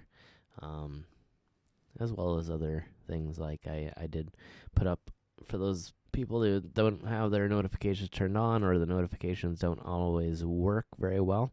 I do put up stories and release new photos, notifying people of upcoming live streams on Instagram as well. So that's another way to keep up to date on the upcoming streams. I did send out a few messages about, I'd say, an hour, and one was about an hour before, and then one was about 15 minutes before. So just to keep everybody updated and in the loop, as well as putting out a lot of other content besides the normal 539 travel episodes that you're used to seeing on the main channel. So just another way to stay connected and get some pretty cool still images. Again, one of my fortes is my still photography, and something that I've been doing for quite a few years, even before my YouTube career began. So yeah, definitely encourage you to check that out. So if you don't have Instagram, again, you can just head over to instagram.com/539productions, and it should take you directly to my page, and you can check out at least a little bit. It will bug you a little bit about downloading the app, but again, it is a free app on most devices, including your tablets and phones. So if it's something that looks interesting, give it a download and give me a follow, and you can keep up to date with the still photography as well. So yeah, maybe we're bugging everybody on the black and white. I don't know. Again, let me know if it's getting on your nerves, but we'll go over to color here for a little bit. Give everybody's eyes a little break.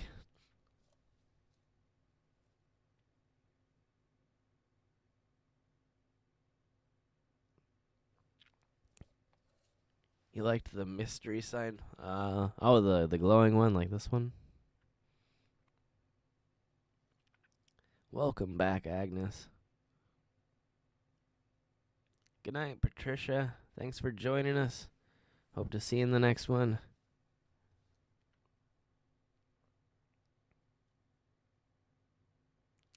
Well, we're glad that you know now. Yep. Yeah, many thanks to everybody that's joined me tonight.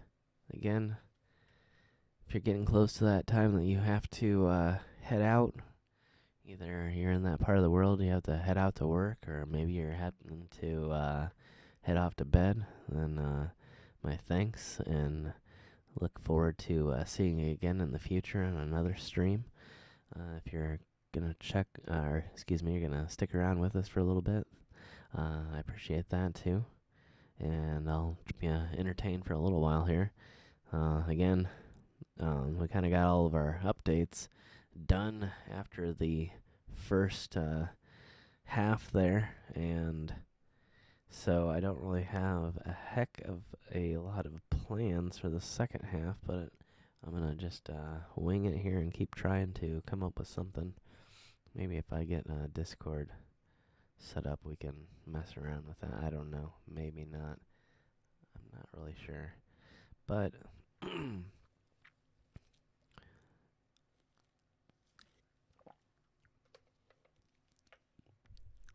but yeah, again, just to plug that whole thing, not Discord itself, but again, as I have been saying for a little bit here in this stream as well as in the last stream. I am going to be doing a series on Twitch as well as maybe doing over here from time to time where I interview people from the Discord audience, which is an audio type server where you can log on to certain creators' servers, such as the 539 server, and you can in the main lobby chat with people, and in the on-air lobby talk to me live on stream, and I'm going to be picking certain people to chat about different types of stories, whether it's again, tattoo stories, or whether you have travel stories, or whether you have weird and scary stories that we might talk about. Yeah, let me know if you want to get a hold of me, and let me know in advance so that I know, to expect that, and I can give you some sort of confirmation on sort of a yes or no and when and where sort of situation, so that we can get a little bit of a plan. Yeah, hit me up via my DMs on Instagram, or you can also email me over at 539productions@gmail.com. Let me know a brief description of the story and what you're wanting to talk about, and I'll let you know and give you, again, like I said, a brief plan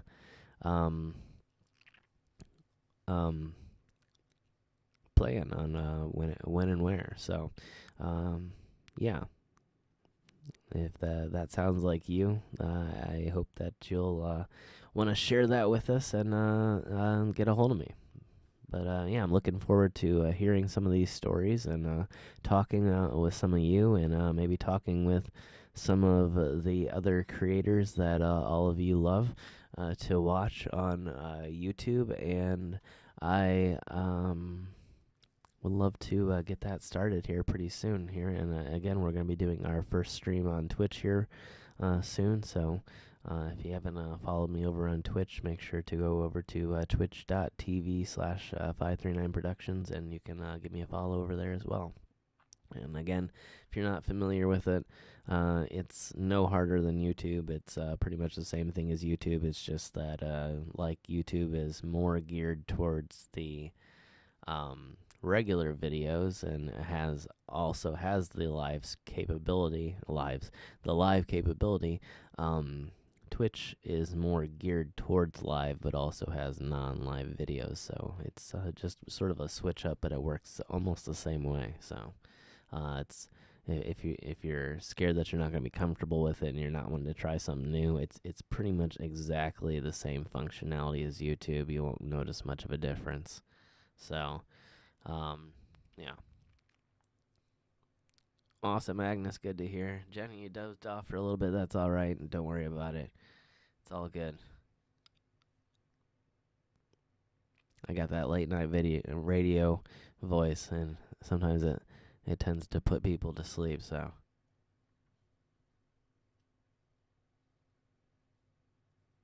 again, thank you, Patricia. You have a great night. Always something to talk about. Well, I will certainly try. You guys gotta help me with the topics. If there's something you want to talk about, or some question you have about a 539 video, or a travel adventure, or an upcoming stream, or something like that, let me know, and I'll try to delve into that. Or maybe something I haven't said. If there's something way off base that you want to talk about, something random, let me know. I'll try my best. But yeah. Oh yeah, I was gonna start on the Discord. That way I can at least get it running, even though there's still a few, not a few, one cable. I guess I can get that in the middle of the stream if for some reason somebody wanted to do a test run, but we'll have to get it. we'll have to get it installed and we're going here. Why is it giving me problems? Oh, is this not an app store thing? Do I literally have to go directly to Discord?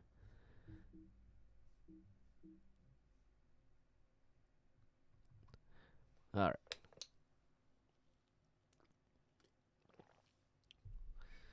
So,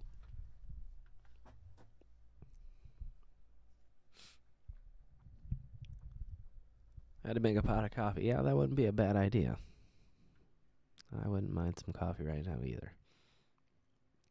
Am I going to do more cemetery videos? Well, I'll for sure continue to do them, but I am going to try and create a little bit more diversity in the content here coming up. So, it just really depends. Some of the reasons that the cemeteries have been so numerous recently is just because there's a lot of them around here.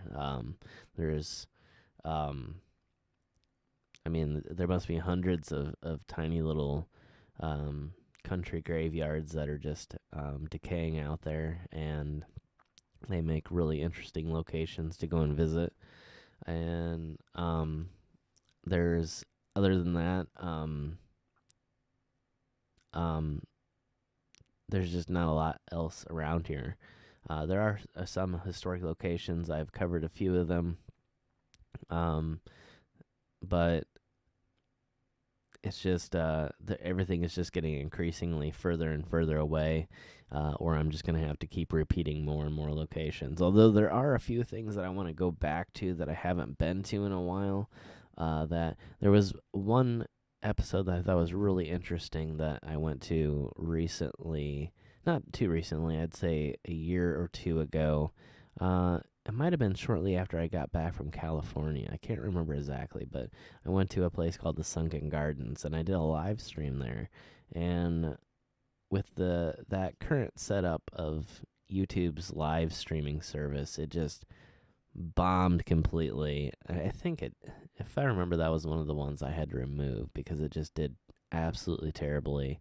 And so I always wanted to go back there and film just a regular edited episode, and I haven't gone back there yet. And so I might be able to do that. I'm kind of worried that it's going to be super busy now because everybody's bored and looking for stuff to do that's outdoors, and so I don't want to go into any place that's super crowded. So I don't know, but I'll have to maybe drive by and see what it looks like. So that would be one that I would want to do that's non-graveyard related. And then again, a few of the old farm homesteads that have been turned into nature centers and have regrown a lot of their forest areas. And some of them weren't farms. Some of them were just people's houses that they owned a lot of acreage, and they were turned into nature centers after they moved away or potentially passed away or something like that. Hey there, Christine. Welcome. Good to have you in the live stream. But yeah, I do sometimes come off slightly, I think, negative on the cemetery videos in terms of always trying to do different stuff. But I do find them interesting. I do find them incredibly interesting, especially these little tiny places on the side of the road in the middle of the country, places that almost no one has to visit, and almost certainly has never seen the light of day on a service like YouTube. And to be able to go to these incredibly historic places that are only represents a very small, not necessarily some of these people may have taken part in very large events in history, but they themselves only played a very small role in that history. But yet, they're, in the middle of almost nowhere is, this memorial to them. And I think it's interesting to visit that part of history.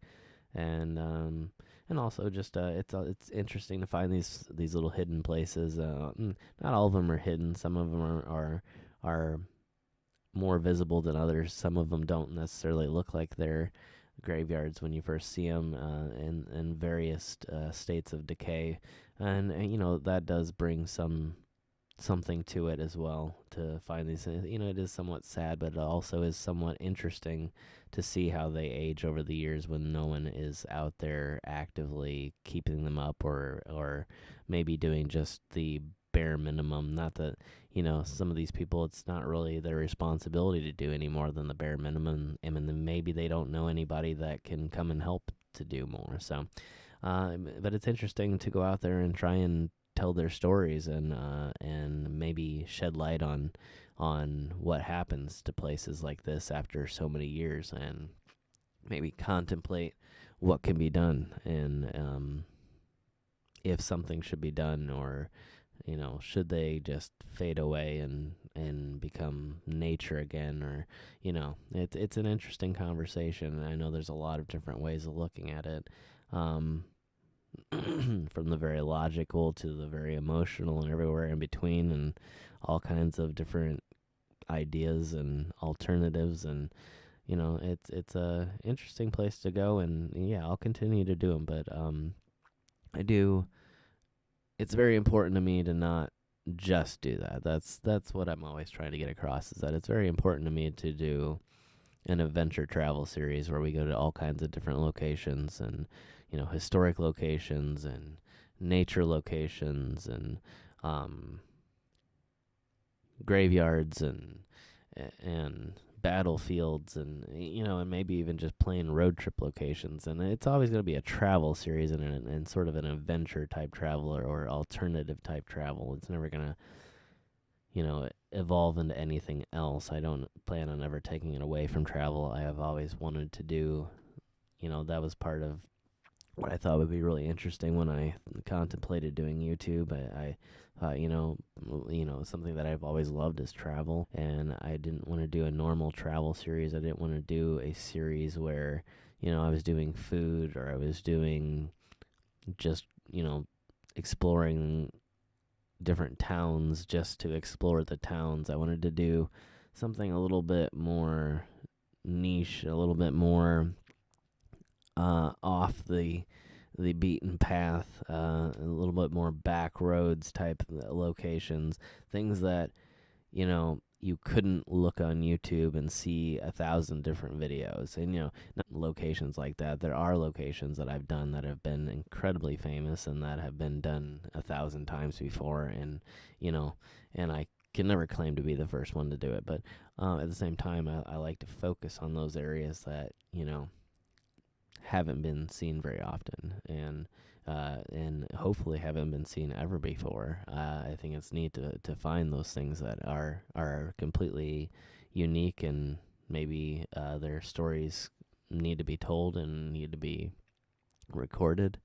And yeah, so that's something that I want 539 to remain forever. But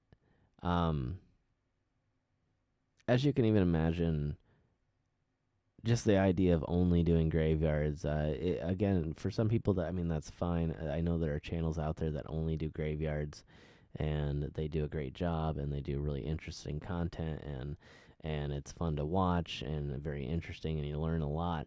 But at the same time, as you can imagine, watching, like, and knowing that, when I'm filming, I'm spending 10 times that long there, however long that video is, I've probably spent 10 times that, that amount of time in these locations. And so if it's a 10-minute video, I've probably spent a few hours in those locations filming, walking miles and miles, which isn't a problem. But like, at the same time, it's like, after a while, there is something that gets on you about just going to cemeteries, and it can be a little bit sad sometimes, even though I don't go there for those specific reasons. And I do go there for more historical type reasons, and sometimes I do research into different people for different reasons, like some of the urban legend videos and things like that, where we've gone and visited the graves and um, excuse me. But yeah, I mean, from time to time, it's nice to take a break from places that can become somewhat morbid. Um, although, again, when it comes to finding them and exploring them, I do find it, like I said, incredibly interesting. And it's not something that I want to quit doing. It's just, um, yeah, it's just like I've said so many times before, and I don't want to keep repeating and repeating. It's just that I want it to be an adventure travel, alternative travel series, and that's that. Yeah, it is what it is. So, um, we'll continue to do all the locations that y'all have loved, and try and add in a few that you'll love as well, and hopefully a lot more people will love too. I'd love to grow the series and be able to um, bring fun and somewhat educational content to a lot more people out there. I feel like YouTube's in a place where it's, at least a good portion of the audience is begging for a little bit of maybe, not that there's anything wrong with content that's popular on YouTube right now, but I think there is sort of an upward push of not just having silly kind of cliche jump on the bandwagon content, and to have more um, maybe sort of educational, but more at the same time entertaining too. And so I'm hoping that the travel stuff across the board, not just me, but across the board, becomes a little bit more popular, and is something that maybe starts seeing its way to the trending page a little bit more often than, and maybe some of the more alternative forms of travel as well, where it's not just always, again, more power to the food series. I love watching them. I love eating. I love cooking. I love creating food content. But I'd love to see other types of travel content get focused on too.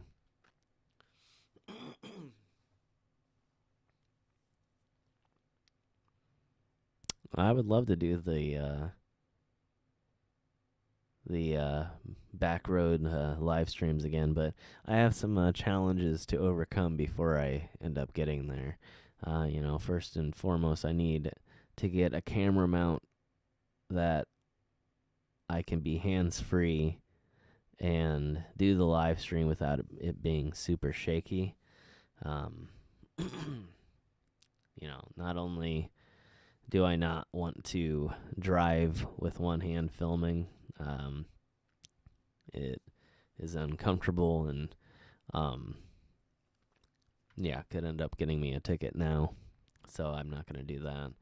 And yeah, on the other hand, some of the times that I've attempted to do it hooked up to a camera mount, it has been incredibly shaky and unstreamable. So yeah, there was that.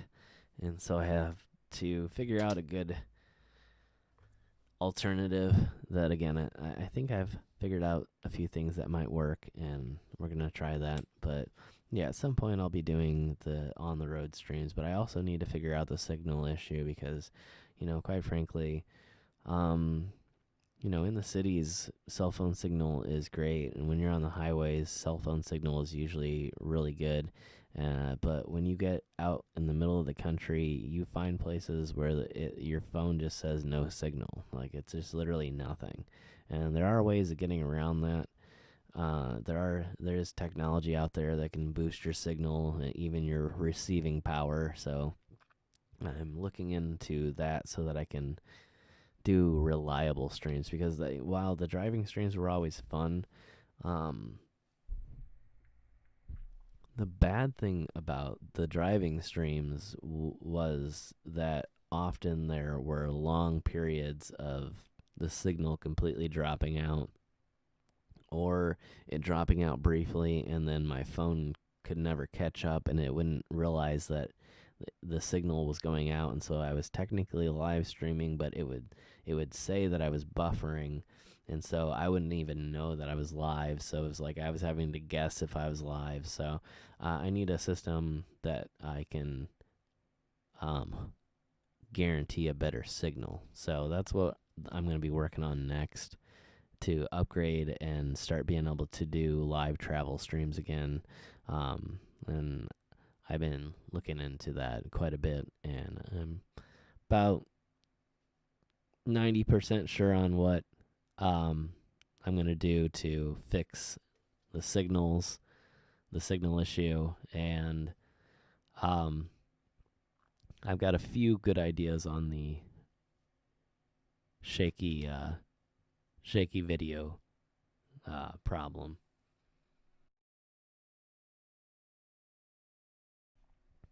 So yeah, I think we'll get it worked out, and then we'll be able to do all kinds of crazy streams on both YouTube and Twitch. So I'm looking forward to what we're going to be able to accomplish, and yeah, it's going to be a lot of fun. Um, there's going to be some really really good streams here in the future, and I'm thinking that yeah, I'm really excited to do the travel content, to do more travel content streaming. I think that'll be, especially when it's more reliable, I think it'll be really popular. I think that the only reason that it doesn't do so well is because, people start coming in and coming in and coming in, and then all of a sudden the signal drops, and you can't get a good signal, or you get a really blurry, really grainy looking video for like a few minutes, and everybody drops, and it never gets picked up by the main page. So, yeah, I think we can turn that around if I can solve the tech issue with it. So yeah, um, gonna be upgrading that stuff here weeks and months, and maybe even a few other things that we've been talking about for a while now. Maybe we'll do some fun upgrades. Maybe doing a drone, something like that. Even though it's harder to do them, there are a few out there that they're sort of like loophole drones, where they're small enough that they don't fall within the law of drones. They're actually legally considered toys, even though they can do full 4K video. So I might be investing in one of those, where even in some of the areas where drones technically aren't allowed, I'd be allowed to use my technically legally toy drone. So yeah.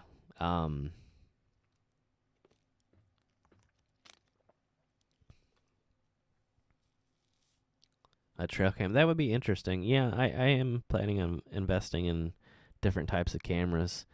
A trail cam could be a possibility. I'm not really sure. Um,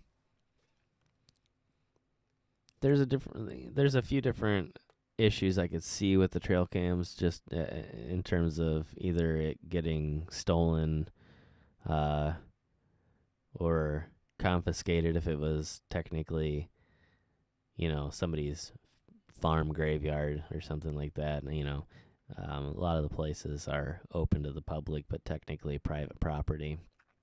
So it could be sort of iffy. Maybe if I got official permission from somebody to do it, then that might be possible.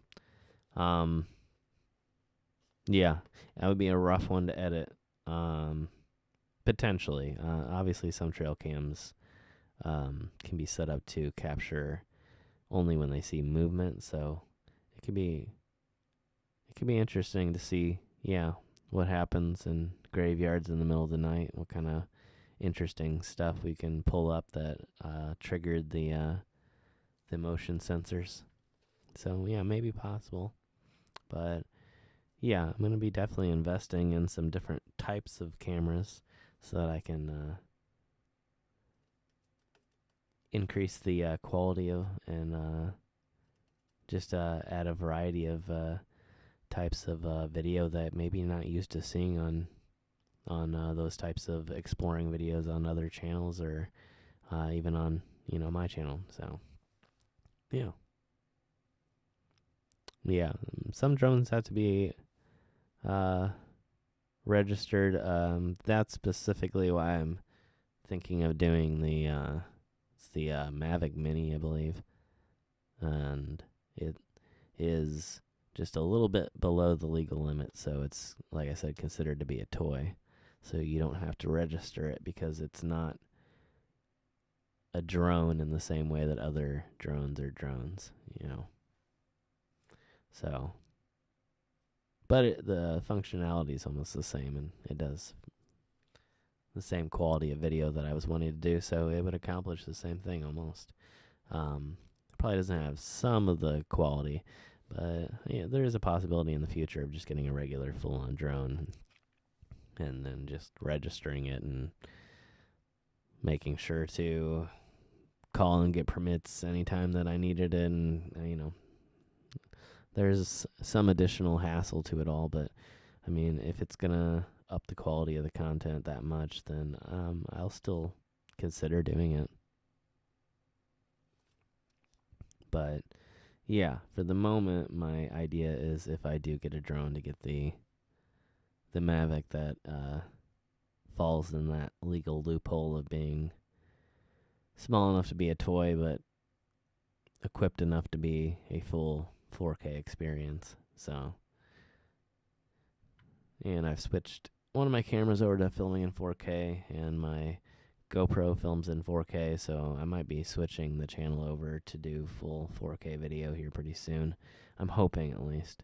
And now that I got the new computer set up, it'll be able to handle that quite easily and not, bog down every time I try to hit the play button or something. So, not that it really does. My old one didn't do too much, but it had some specific issues that I think would be maybe a lot worse if I tried to do 4K very often. I think I did it once before on the old system, but it never really caught on my channel, just because I didn't need it for the longest time, and then by the time I felt like it was probably appropriate, my system was just, I think with all the updates and everything, and the new software, and everything was just so bogged down to begin with, it was just not worth it. Good night, Christine. Good to have you. Hope to see you in the next one. So, yeah.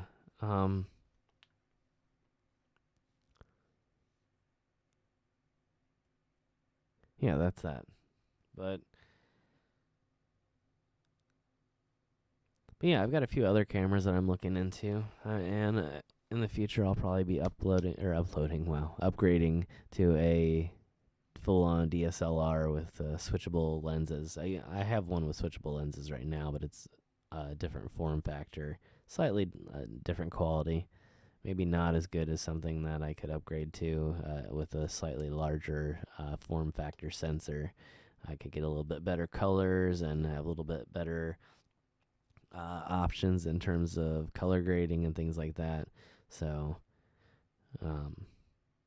that's my next idea in terms of upgrades, including I'm going to be upgrading my editing software here. But that's going to be happening in the next few weeks. So you'll be noticing a little bit higher quality videos, hopefully here really soon, coming on both channels. Anytime I do a regular full-on edited episode and not a live stream, you should be noticing a significant change in quality, including titles and color grading and all kinds of things. So I'm really excited about that. And now that we have like I said, the upgraded system, we're really going to be able to utilize a lot of those cool things that I never was able to before. So it should look even more professional here in the future.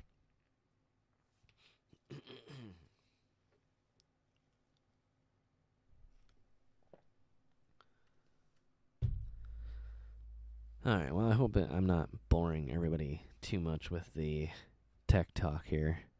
Um,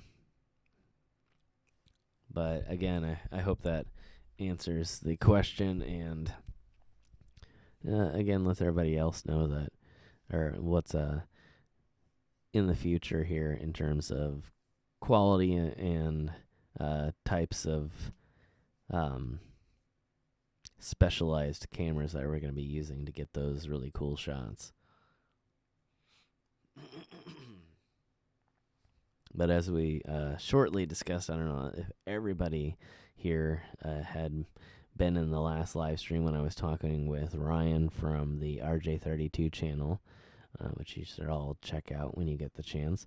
But when I was over with him in Iowa, we explored a really, really cool old abandoned hotel in Buell. And while we were there, we found some really interesting, Ryan found some really interesting things underneath the floorboards up on one of the higher stories that had went unfinished for many, many years. And apparently, I don't know if people had used it as sort of like a smoking area or something, or what people had been up there for. But he was able to locate some old receipts where people had been walking around up there and dropped their hotel receipts, and they were stuck down in the floorboards and must have maybe fallen down through a vent and gotten blown around over the years.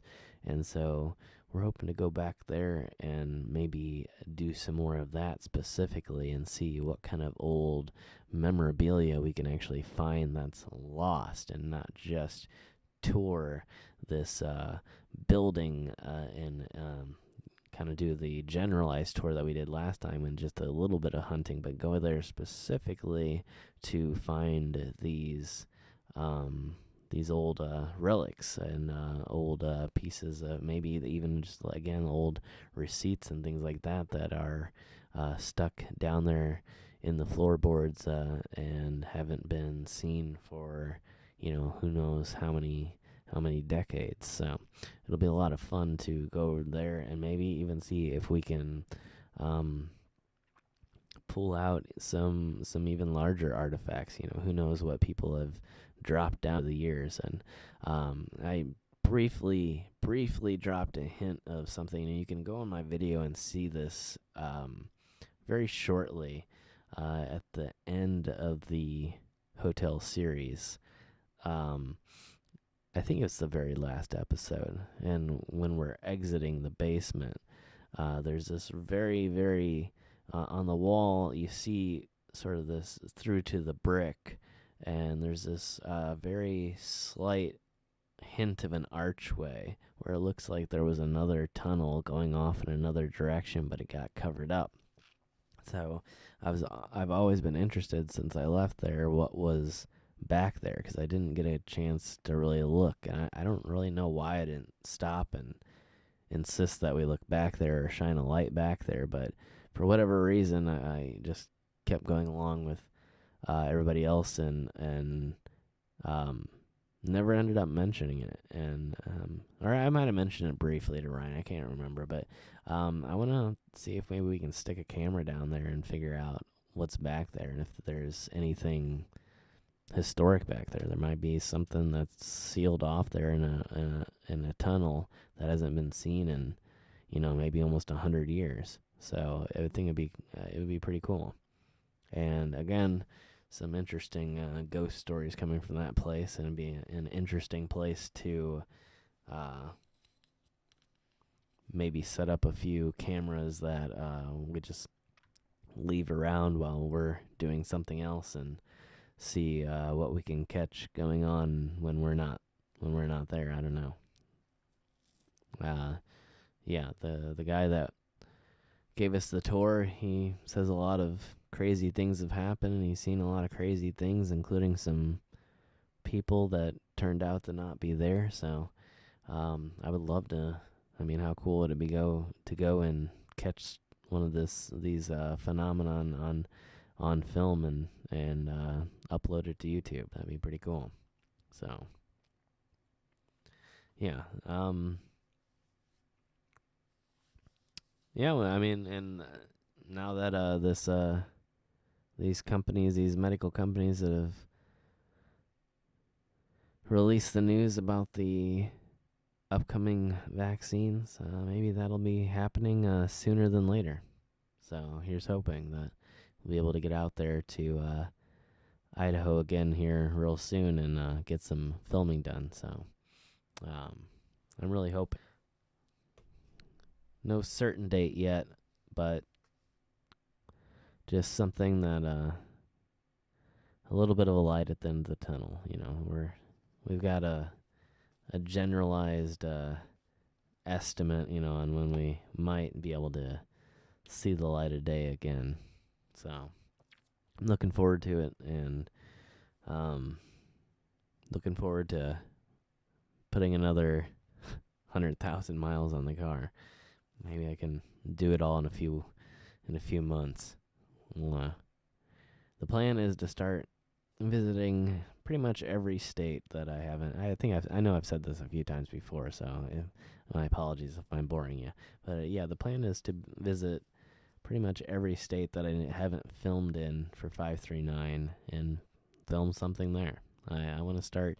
That's not the big announcement. I mean, obviously there's the some of the bigger multi-part series that I'm not completely divulging yet. But no, one of the big things I do want to work on though is just one by one. You know, if I can pick out maybe a 2-3 day period, 4 day period, maybe even up to a week here and there, and just say, you know, okay, I haven't been to Maine yet. You know, let's go to Maine, film a few locations there, come home, or maybe stop in a few, you know, especially going up to New England, stop in a few states along the way and hit up a few, New Hampshire, Connecticut, Rhode Island, something like that, you know, where, you know, we can get a bunch of states in that we've never seen before for 539, you know, and then maybe head in the opposite direction and head out to, you know, maybe one of the South or North Dakota and hit up that, and maybe go to Wisconsin. I've got a few locations marked down these places that we've never been to, and I would love to start checking those places off the list one by one, especially after we're able to get out there and travel safely again. I think that'd be a good goal to work on, and maybe even to share in some way, to sort of have a checklist somewhere to where, you know, we can everybody can keep up with the ongoing progress and see where the channel is on states, and, you know, even break off from there. We can always add in the different countries around here. You know, we've got several connecting countries and different areas in those countries to go to and check off the list. You know, Canada, we can definitely go to different territories up there, you know, whether it's Ontario or Newfoundland or Saskatchewan or whatever it might be. We can find places and random places like that, and start doing that too.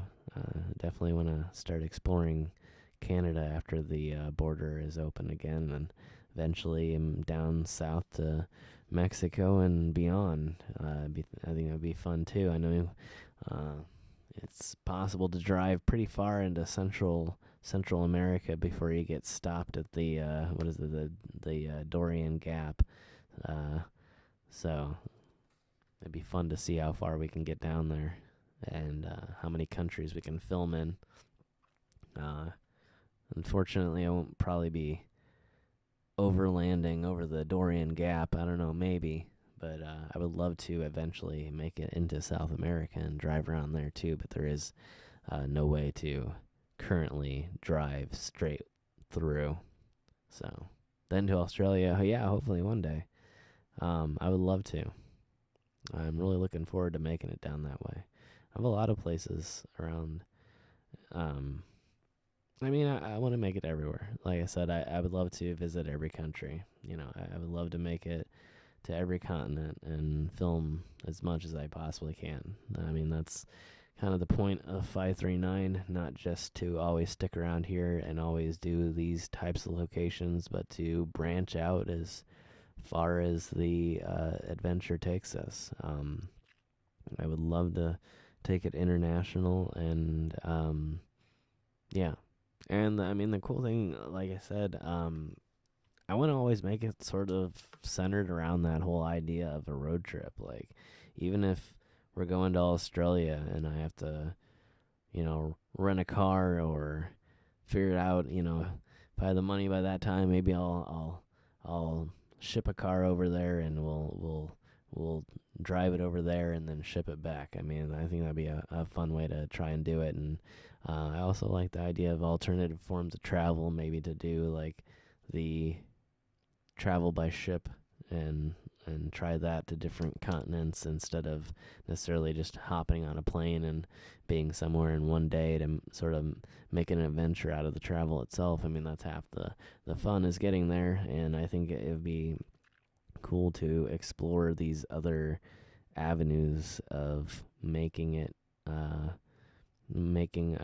taking international trips. So there are other ways of doing it. It is a little bit harder to do, but it is not impossible, and I would like to definitely make that a challenge that we see completed on the 539 channel. So yeah, that's definitely something I'm looking into. So we'll get there. Yes, cargo ships do take passengers. Yeah, most of them. There's different amounts, but yeah, it's very similar. All the extra amenities, a lot of times you get your private cabin.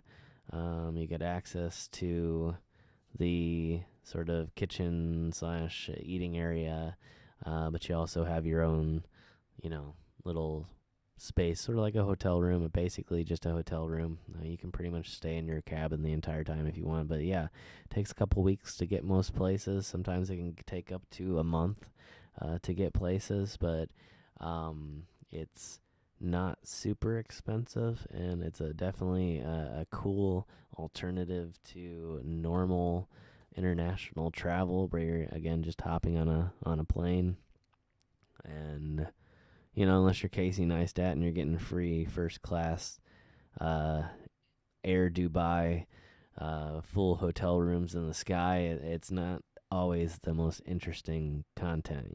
Coach is not really an interesting YouTube video. Everybody knows that nightmare. So yeah, I think it would make it a really cool way to include the travel as part of the episode, and or as maybe even an entire episode in the series, and document different ways to get places that are something that most people have never experienced before, and that would be definitely one of them, and something that I've done extensive research into. I've looked at the pricing behind it. I've looked at the different companies that do, different cargo companies that offer private passengers, and how to do it, and what you need before you get aboard and head off to your destination. And yeah, that's definitely one that I'll be trying for sure. So other than that, there are some dedicated cruise liners. There is a dedicated cruise line that's not like a cruise ship like you would think, like a Carnival type cruise ship or whatever, that just sort of heads around a certain area, whether it's tropical or whether it's Arctic or whatever it may be. But there are some that are dedicated just for going from place to place. Like there's still cruise liners that go between New York and the UK. So the idea at some point would be to do that as well, and then to do like a road trip around the UK and around the mainland Europe. So, and then maybe even further from there. It's very possible to not only get to mainland Europe, but to get to Africa, and to get to the Middle East, and to get to Asia and other places. So maybe even Russia, something like that. So I'd like to just head out and see how far we could go on a European road trip and see what sort of challenges we run into along the way as you get to the different borders. European Union would probably be relatively easy with open borders on most countries. But beyond that, I don't know what we would expect. And going into places like Africa could be kind of fun and challenging. So I think that'd be pretty cool. So definitely something we'll be trying at some point.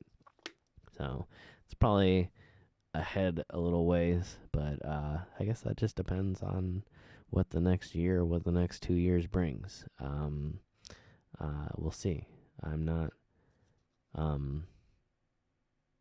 not opposed to doing something sooner than later, but I'm kind of at the mercy of the growth of this series and my other social media accounts in general, and what kind of budget we have to move forward with these productions. Obviously, the further we go, the costlier the production is going to be, and the more difficult and complex. But I love stuff like that. I think I'm almost crave more complicated stuff. It's probably why I haven't traveled quite as much recently. One of the many reasons, obviously, other than the sheer amount of locations that I'm unable to get to. But one of the other reasons mentally is just I do crave things that are outside of my normal boundaries, things that look different and feel different and are far away. And I like that type of travel. I like to wander a long ways from home and then come back. I think it's a lot of fun, just to sort of be for a little bit, be out there really far. And it's one of the things that has been highly restricted recently, and it's definitely taken a toll on me personally. And so, it's one of the many reasons that things have been slower on 539, aside from just the difficulties of travel itself. So just don't go alone. I will definitely try not to. It'd probably be something where I contact local YouTubers, people that already do content similar to what I do, travel-wise anyway. Maybe not the same type of travel content, but somebody who might be able to guide me and bring me to places that are pretty cool. I've got some things that I've already sort of got half planned. I've got some pretty amazing stuff that will eventually come to fruition that I have sort of just in the very brief idea stages, but that's probably gonna be way in the future. But yeah, I'm probably not plan to be alone the entire time, but there might be times that in certain areas specifically I would be perfectly fine with just driving alone. A lot of these places are really safe and very easygoing, and it's easy to just travel. Especially Europe is gonna be a breeze. I mean, traveling through Europe alone is something that I wouldn't be very afraid of at all. A lot of Africa would be fine. There might be certain areas that you want to keep somebody with you just in case. But again, my goal always has been to collaborate with a lot of people. So I'm always going to be looking for people both locally and non-locally to collaborate with, and either maybe come along or come along for part of the journey or whatever. So I'm sure I'll look into those options as that opportunity or those opportunities get closer to reality here. But right now they're kind of thoughts. They're more than thoughts. They're plans, but they're sort of in a future that I'm not certain of yet. I don't know when it's going to be happening.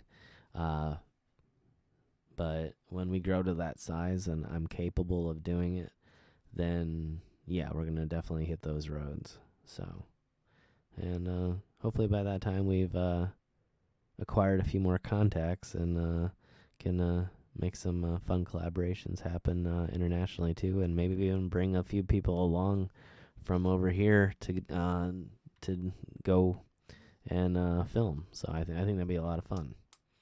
I would love to take somebody along. So, but yeah, if I see that that's going to be something that's happening soon, though, you guys will all be the first to know.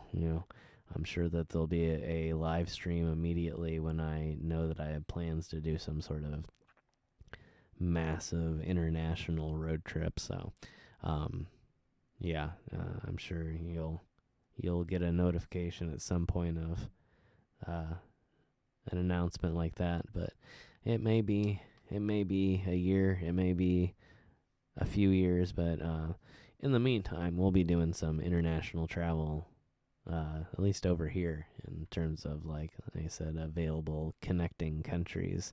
I'm going to be definitely doing some stuff like that. So, I really want to plan out a road trip to Alaska. So, we're going to be trying to do that here once all this is over. Hey there, Brenda. Welcome. Good to have you.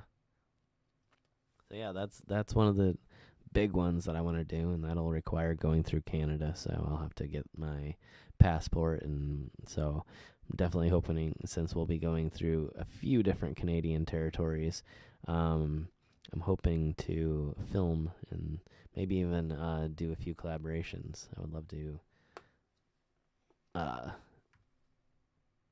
meet up with a few people that I know. I know a few Canadian YouTubers, and I think it'd be kind of fun to get together with them. So that'd be a fun one. Maybe they can come along to Alaska and do some exploring in Alaska with me. So that'd be kind of a cool way to do a massive cross-continental road trip that would be one to rival and beat the California trip, which I think was about somewhere in between 5,000 to 6,000 miles round trip. So we'd have to beat that. I think we can do that for sure, though. That definitely is a goal to beat that number. I definitely want to do the Alaska trip and then maybe head down the coast and down into Washington and Oregon and film a bunch down there. So we'll do like a northwestern trip instead of a southwestern trip like we did last time. And yeah. So as soon as all these dangers and restrictions and everything are gone and behind us, I have just tons of ideas on where I want to take the channel. And like I said, it's just dependent on, I'm not sure if we're live. Okay, there we go. Sorry about that. I don't know if it paused. I don't know, did it freeze on your end? It completely crashed on my end for a second. It disconnected from the server altogether. So we're back for a minute. What part of Iowa? Idaho. Like the potato state. I'm sure they don't like that reference. But no, Idaho, not Iowa. Unless you're talking to somebody else.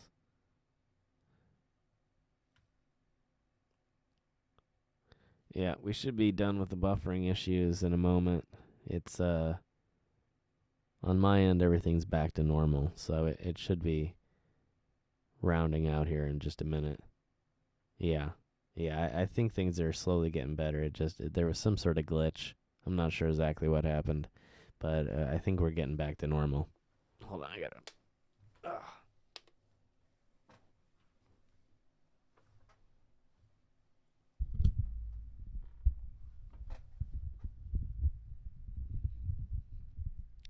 Yeah, no, my streaming software completely disconnected for some weird reason.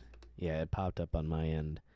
I could watch everything, suddenly went to zero. It was transmitting anything whatsoever. So, yeah, I'm not sure. Something weird happened, but can't exactly identify what it was. Maybe YouTube had a sudden freak out because, yeah, it just suddenly popped up and said it disconnected from the server. So, who knows? That was weird, though. But that's the first time tonight that it's crashed like that. Well, it didn't crash, not in the traditional sense, but that it just completely disconnected. So I don't think it's my settings. Yeah, it says excellent connection now over on YouTube's studio, so we must be good. I don't know. But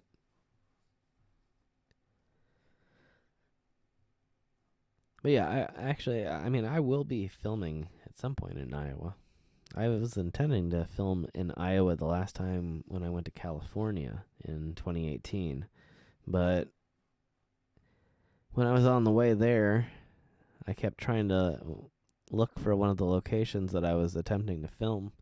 And yeah, I can't remember exactly what the signage, because there was like an old pioneer cemetery that I was trying to go and film, and there, when I was looking on the street view, I had seen like signage for it, and when I drove there, I don't know if they had taken down the signage, but I ended up missing it completely and didn't realize that I had gone by it until it was too late. So yeah, I'll be filming there, but I'm planning on going back to Idaho. Good to hear, Linda. Yeah, I'm hoping that we don't have that issue again. I don't really know what happened, but I guess we don't have too much longer to go here. I'm not gonna. Let's see. We've been going what now? 3 hours and 19 minutes. So I don't really know. I don't really know if we have a exact cutoff time here, but I don't want to go super late tonight. I do want to save room for a big stream coming up. Maybe a day stream here. Either. Oh, well, that's a good question. Maybe Thursday. Maybe Friday. Something like that. Do like a day stream for a few hours on both YouTube and Twitch. And whoever wants to catch both streams can catch both streams. And whoever wants to hang out on one stream can do that too. And we'll just do like a all-day streaming marathon from different services. And yeah. And then maybe we'll get the Discord up and running and get a few of your thoughts or stories, or who knows. Maybe I could open up we could probably do a whole, you guys always are leaving great comments and great chats and everything like that. And maybe I could talk about or maybe you guys can talk about a few 539 stories. Talk about maybe your favorite episodes and why they're your favorite episodes. And it's interesting to put out content and have other people that see it and enjoy it, and so yeah, it'd be interesting to get some feedback through the Discord server as well. So I don't know, maybe that's something to think about too. Maybe another way of taking some stories from all of you. All right. I swear that these computers and devices are listening to audio. Because every time I talk about something, then it recommends the things I was just talking about.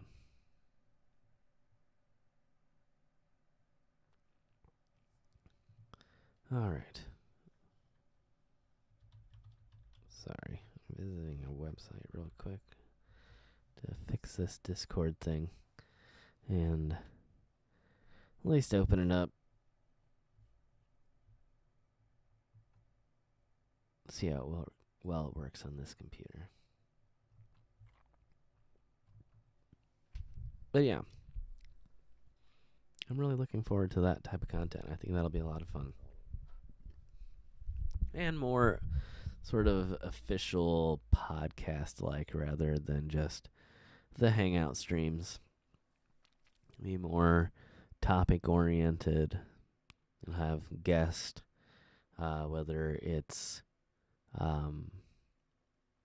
one of you that feels like not calling in, but coming on, I guess, and discussing something, or whether it's somebody that I've worked with in the past that wants to come on and talk about either our previous experiences or their travel experiences or maybe their tattoo experiences. There's a few people that have gotten tattoos recently. I know Rob and Joe from Urban Ghost Urban Exploration recently got some pretty cool tattoos, and so maybe we can pull some people on that want to talk about stuff like that. And yeah, again, there's a text side and photo side and link side and stuff like that. You can share different links and websites, and so if there's maybe like a news story that you want to talk about and discuss on one of the streams that's in that particular subject matter that we're talking about, then we could discuss that if you share it on there, and I can see that live as I'm doing the stream. So it'd be something that I can react to as it comes in and check out. And so I think that'd be another good way of creating some interesting content on the live streams over on Twitch, and maybe even, like I said, over here on YouTube as well. Like I said, I want to start kind of mixing it up from time to time, and I'm going to be trying to get at least one stream a week in on this channel, so that we're not allowing it to go stagnant.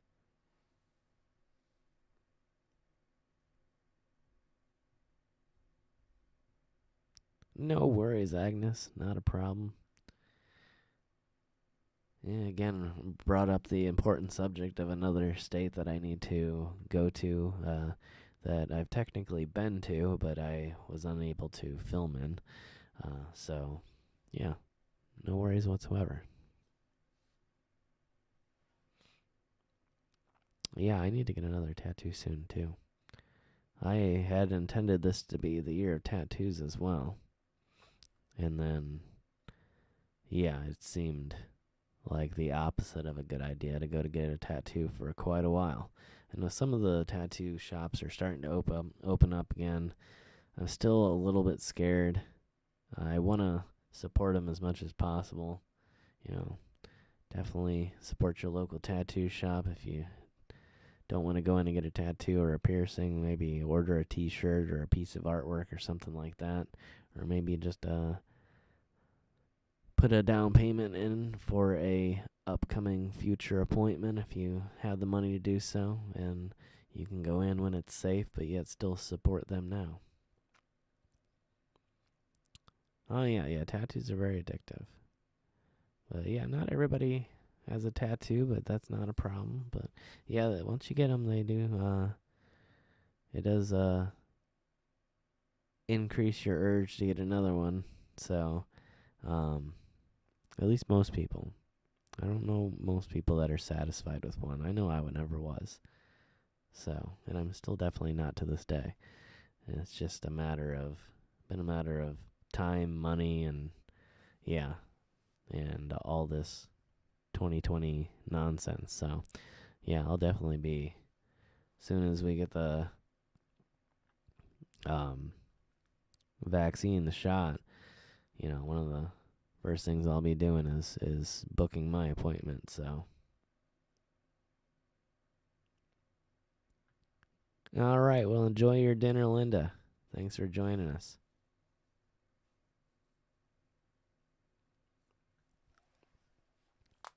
Yeah, there's some amazing tattoo artists out there. I really want to delve into some more artistic side I have some really cool tattoos that I really enjoy, but I'd um, none of them are like the really exquisitely artistic sort of almost painting like they weren't, most of them are either band artwork or punk tattoos or and I have a few, well, not a few, but I have my palm tattoo that I like that is more just of an outline. And so yeah, I kind of want to get something kind of artsy next. I have a really interesting idea for my one of my arms to do and partially be a cover up for uh one of my tattoos that I don't really care for, that my tribal on my left arm that I'm trying to get rid of. So I'm gonna cover that up with something hopefully a little bit more artistic, a little bit larger that yeah, will quench that tattoo thirst for a little bit. Although I probably will end up going in and getting a few things. I also want to get some shading done on my stars or around my stars to sort of tie them all together, and maybe get a few more little stars in between to fill it out a little bit more and to make it a more complete piece of art instead of just a few small random tattoos to begin to pull it together into one bigger piece. And so definitely going to be working on that over the next year or so after I am free from all of this. So, this being the the virus. So, yeah.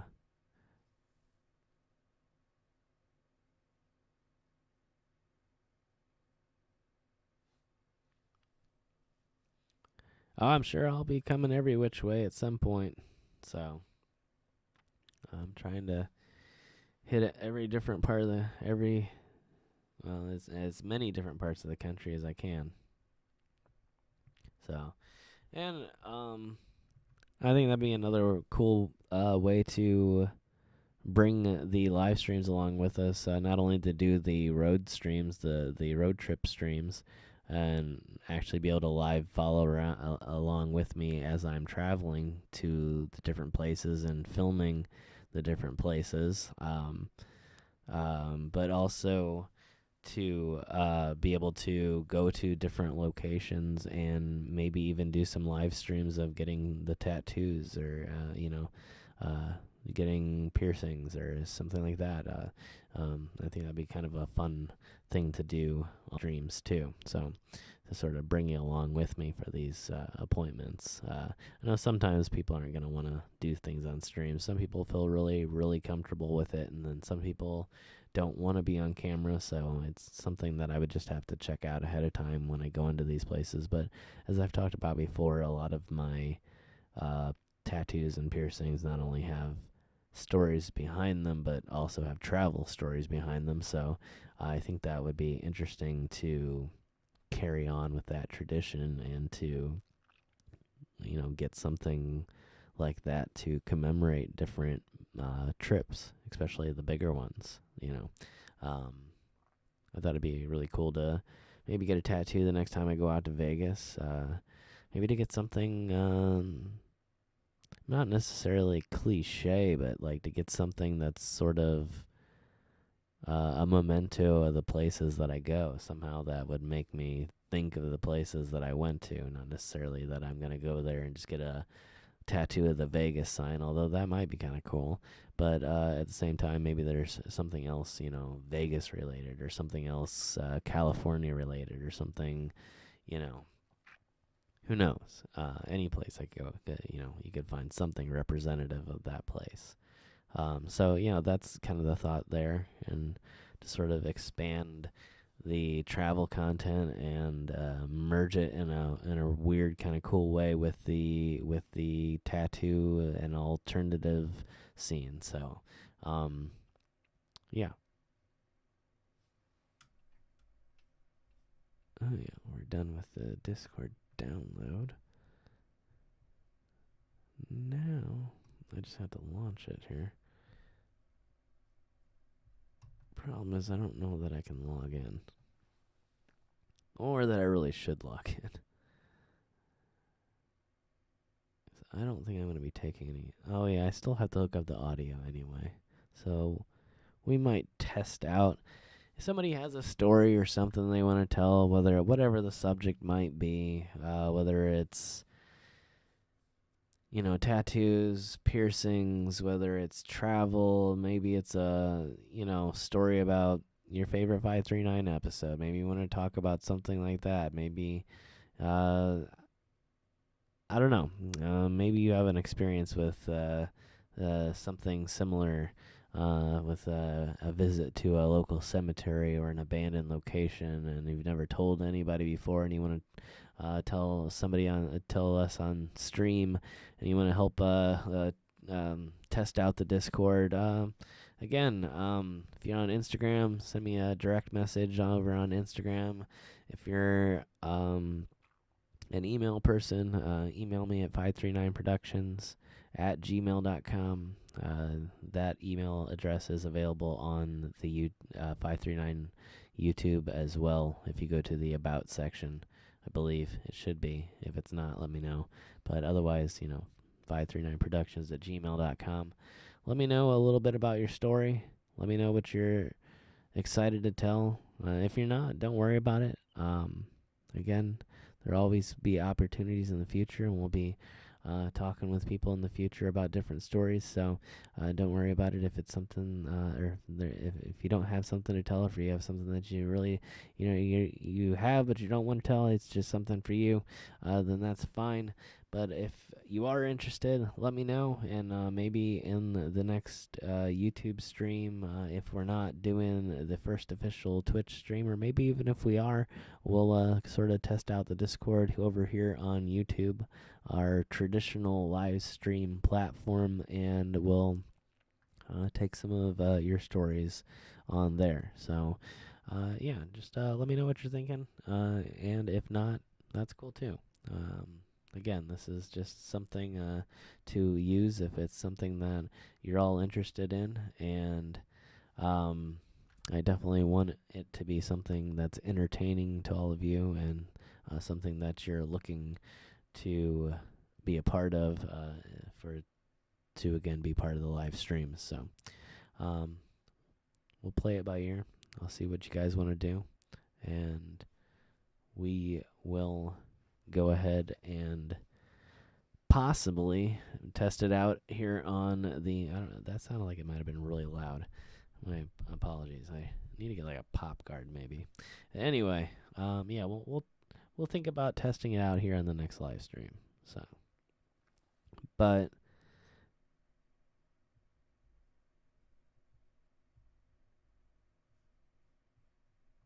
sorry, I got a quick pop up.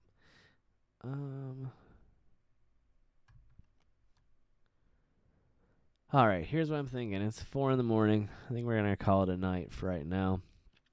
I am again gonna try and be getting some filming done here over the next day or so. So I need to at least get a little bit of sleep and not stay up super late, so that I can get up and get some things done and get some editing done, so that I have some content. I do have another compilation series or video, just a single video that I am working on, sort of going over the full history of the restoration project that we have been following here, and giving sort of like a side-by-side, as well as sort of a progressive view of the view or of the location as it's gotten better and better here over the last year or so.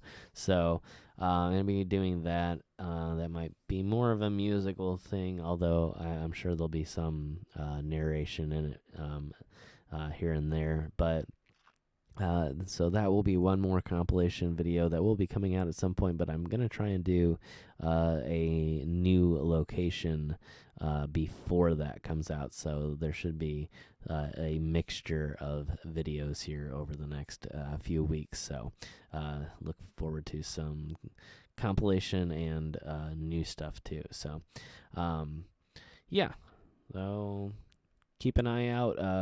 Should have a new video out on Saturday on 539. Should have some new photos coming over on Instagram throughout the week, and updates over there too.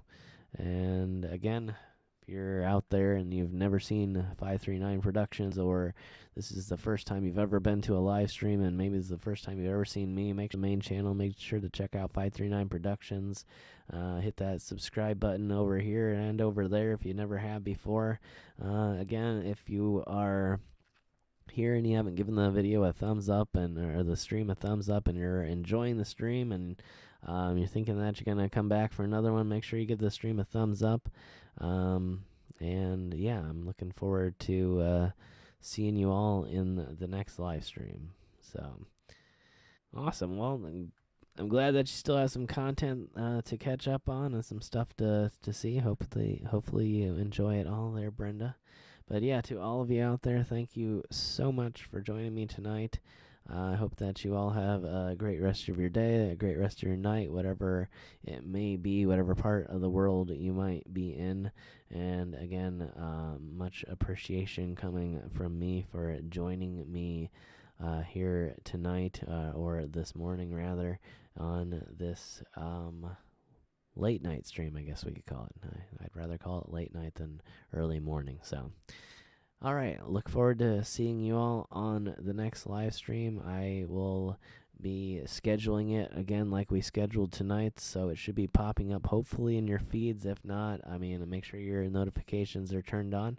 And again, have a great rest of your night or day. Bye.